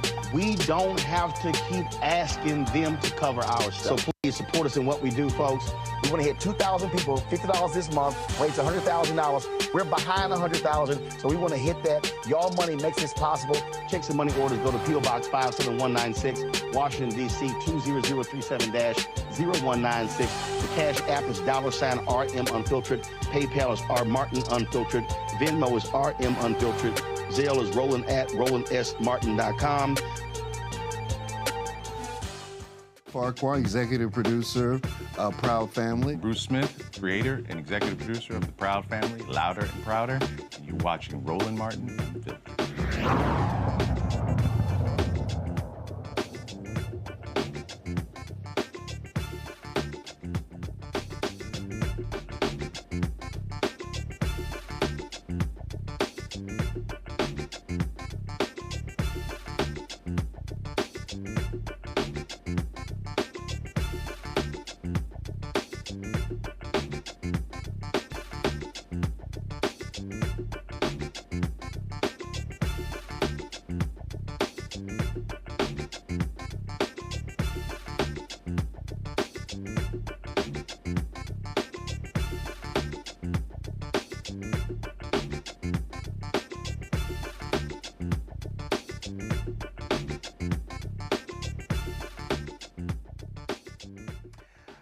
All right, y'all. Wednesday, I was at in Atlanta, the Steve Harvey Charity Golf Classic. So we had an absolute fabulous time. All the players out there. It was, of course, raising money for the boys and girls camps that Steve Harvey puts on here in the United States. And so I had some time out there. Steve was out there. This is them, of course, as on the final hole before walking off. And so check this out. Somewhere between those two balls. I'm gonna put that birdie in there.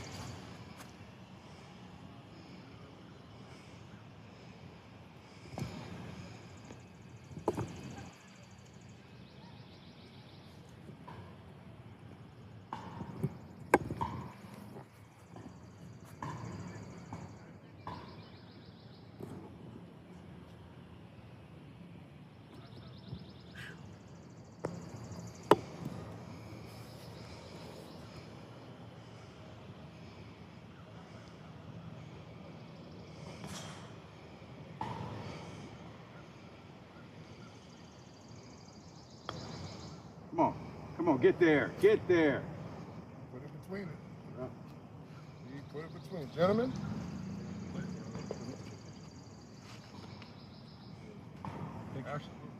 We don't do pictures. Oh, okay. We don't do pictures. Don't believe that shit, man. Hey, how you doing, sir? What's up? Yeah, all right, all right. Man. Hey, Les, good game, baby. Thank you, man. Enjoyed it, man. Yeah. Blues and Jay, boy. My man. Way to go, Les. Yes, sir. Roland Martin. How you hit him, Doc? Thank you for coming out. Well, for the way I play, I hit him great. You probably be very unhappy at this point. But I have lowered my expectations to the point where I can have a great time playing golf. I'm a much better fisherman, but ain't no fish out here. But the other kids, you raise the funds for the kids, right? That's absolutely, that's all that matters. How'd you play today? I don't know, I think we finished 9-10. Yeah, we like out there. We was trying to get 11, 12. Where we at, y'all? About 11? Yep. 10, 11. I was about to say, of course, somebody gonna come in here with a shoot a 40. 48. Yeah. All eagle, an albatross. You finna see some greatness out here. You're gonna announce the winner and everybody gonna go, Jesus. Yeah, that's what's planned. Roland Martin, appreciate you, man. Not a problem, Doc. Always support the good cause. Yes, sir. Glad to be here. A good brother. Yes, sir. All right. Now, Steve was surprised by the homie Charles Barkley, who was out there as well. And so I decided to go visit their group.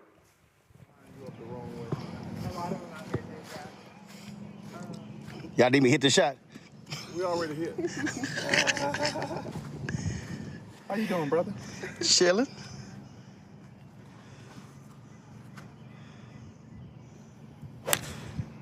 See? Same place. Yeah, I like it. That's crazy. Straight. But I'm saying that this T-box line there. I agree. Hey, is those the shoes that they gave you the course today, or you already had I got these ones I got last year. Oh, okay. Oh, yeah. Golf shoes, and you can wear them off the course. You know this dude Elvis, your nemesis is here, Elvis. He whooping on you. Can't get anyone? How you hitting them, Hall of Famer? Not bad. 15 under right now. Oh, okay, not bad. You know. You heard that, didn't you, Roland? Not bad. So who's actually carrying this team? This is the best player in the group. We have a lot of good teamwork Well, going no, on. I'm sorry. She's the best player. We have a lot of good teamwork going on. You lying. You We're about don't. to go inside and get this dub, and that's that on that. Oh, My nickname y'all go. is Handicap. Y'all, huh? My nickname is Handicap. That's not for your golf game. They call you handicap, not for your golf game. How you swinging, Chuck? I'm playing well, man. Hey, man, he hit some good shots, man. I'm proud I came out. He hit some Yes. bangers. All right, Yes, then. sir. Hit some bangers. Got to keep his feet on the ground, though. He keep jumping still. Well, shit, that's what he's supposed to do. He used to and rebound. Damn it! Damn it, he used to that. Come on now. Tell him about it. Everybody. But our true one getting ready to put one on the green up there. Okay. She gets to play from the ladies' team, see? Oh, I know. She's from Houston. Yes. Oh, yeah. Oh, that's right. She played at Texas Southern. Come on now. Okay. Come on now. Okay. That's why she's the best player. Yeah. Houston, we're ready for you. See, we got your cameraman here for you.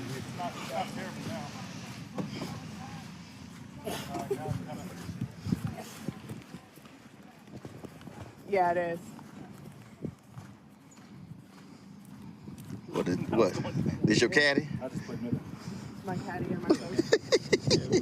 Teamwork. You know what it says. Teamwork. Now I think middle of the green. So, yeah, and let the win.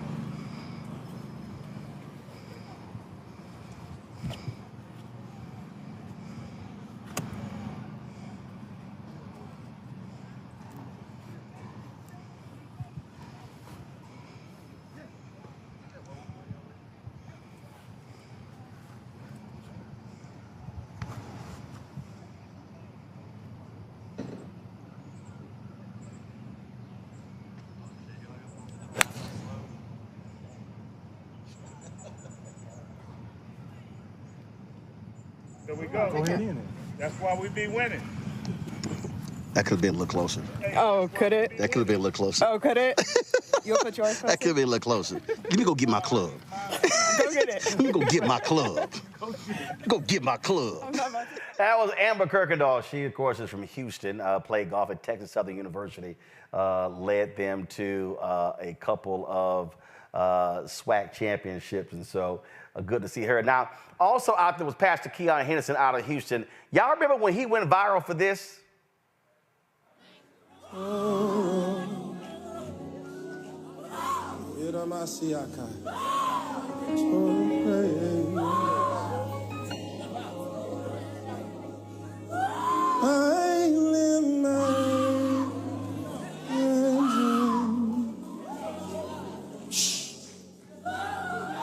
Hey.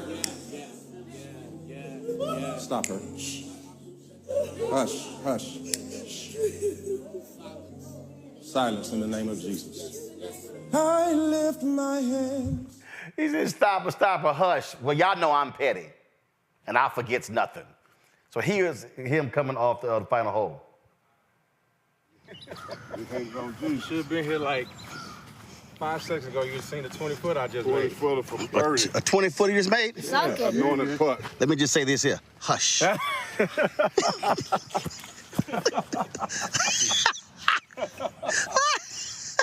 It's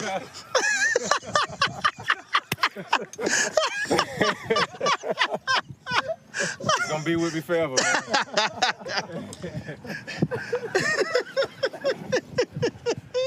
See, I'm gonna sit here and crack on you. You're gonna get cracked on the golf course. Well, as I said, the proceeds from the golf tournament benefit his boys, Steve Harvey's Boys and Girls Camp. And speaking of Pastor Keon, when we were in the awards part, this announcement was made.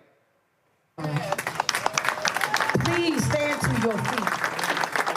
Give it up for Pastor Keon for blessing the Stephen Martin Harvey Foundation with $100,000. Wow, wow. I need to hear this. I need to hear it. Pastor Keon, thank you so much. God, thank you, thank you, thank you. You ain't got to hush. Anybody else want to speak now? Again, $100,000 donation to Pastor Keon to the Steve and Marjorie Harvey Foundation. And finally, here's Steve talking about there was a group of young men from Chicago who came there who were involved in this program, and they spoke about the importance of the program. And so this was Steve right here.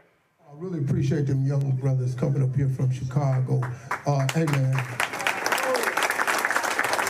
When you all come to this camp, when you all give, look, man, it changes people's lives. You don't know, like the brother from 100 Men said, they be what they see. And when they see us, they become us. A young boy is going to be the man that he sees in front of him. We got to get them out of these conditions. All of you survived rough conditions, man. And we got to keep making it possible for these young kids to see something different. Grab them, snatch them up. I had a cat. Me and my wife was coming through customs about 8 years ago, and guy came up to me, he said, Mr. Harvey, I want to talk to you. And he was sagging. I mean, his underwear was showing. So I said, you want to talk to me? He said, yeah. I said, man, pull your pants up, tuck your shirt in so I can talk to you.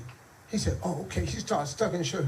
I said, well, pull your belt, tighten your belt up so we can talk. He was just doing it because he wanted to talk to me. But I'm not talking to you, and you showing me your underwear. He said, so why I got to pull my pants up to talk to you? Because I said, I don't talk to men who are showing me their underwear. That's not the manly thing to do. You know what his problem was? It was a girl that worked in customs that he wanted to talk to. And he didn't have a father and a big brother. And he wanted to ask me, what could he say to talk to that girl? So I said, why don't you go up and introduce yourself? He said, should me like go up and say, what's up, shorty? I said, no, motherfucker, ask her. I'm sorry. I don't got what As soon as it came out, I went, I said, no, man. I said, why don't you say, hey, excuse me, my name is Eric, or what's your name? I said, get to know her like that. I said, you probably need a haircut. You know, probably get a haircut and tuck your pants in because she look kind of fly and she don't really look like she'd do nothing with you.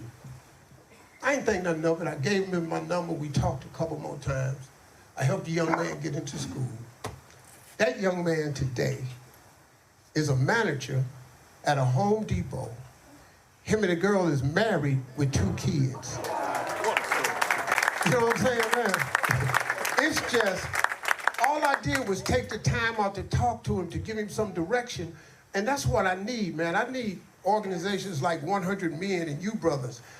Look, it's hard for me to ask for money. I already know. You don't like giving rich people money. That's why I don't like to ask for it, because everybody I ask for money, why don't you just pay it yourself? Well, how much shit I got to buy? You know, I bought the ranch, I put all this shit on it. Fuck, I'm out of money. Motherfucker, I want to go on a trip or something. I want to make my fucking car note. I can't just give up all my money, and I'm helping other people's kids.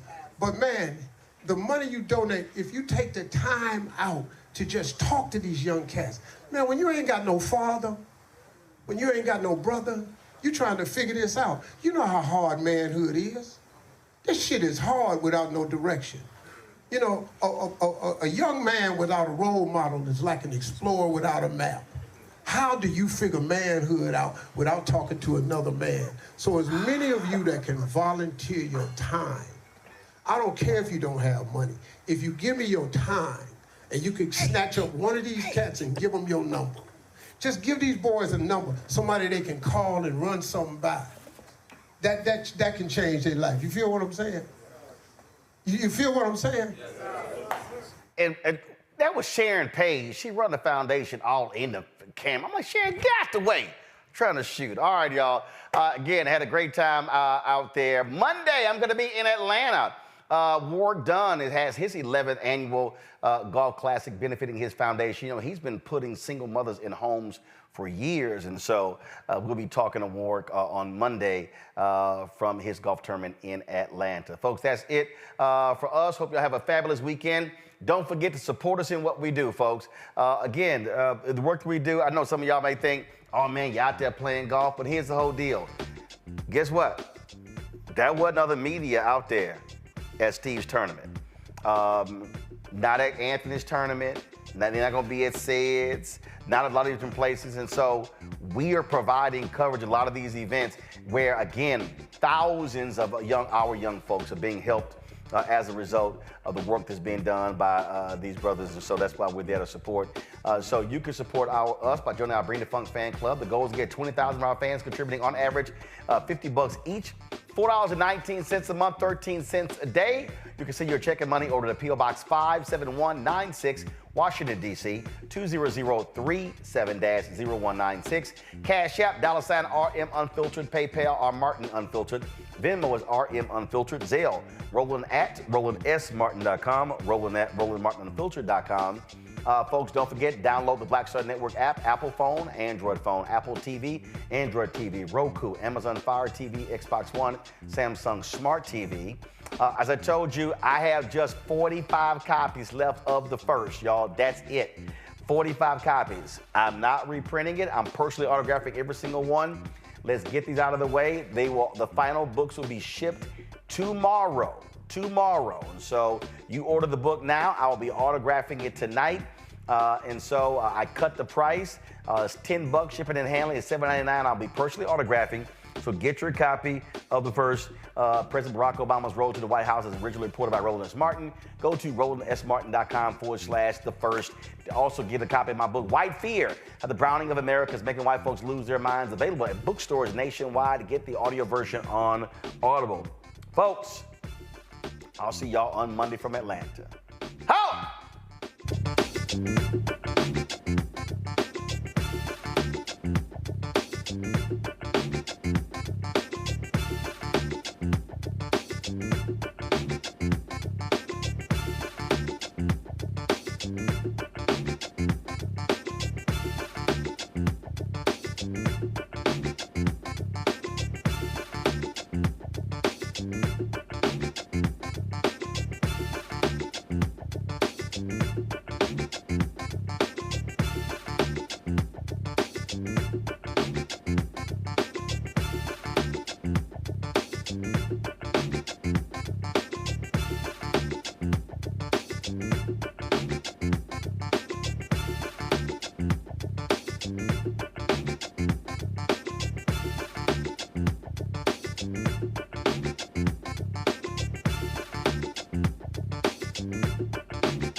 it.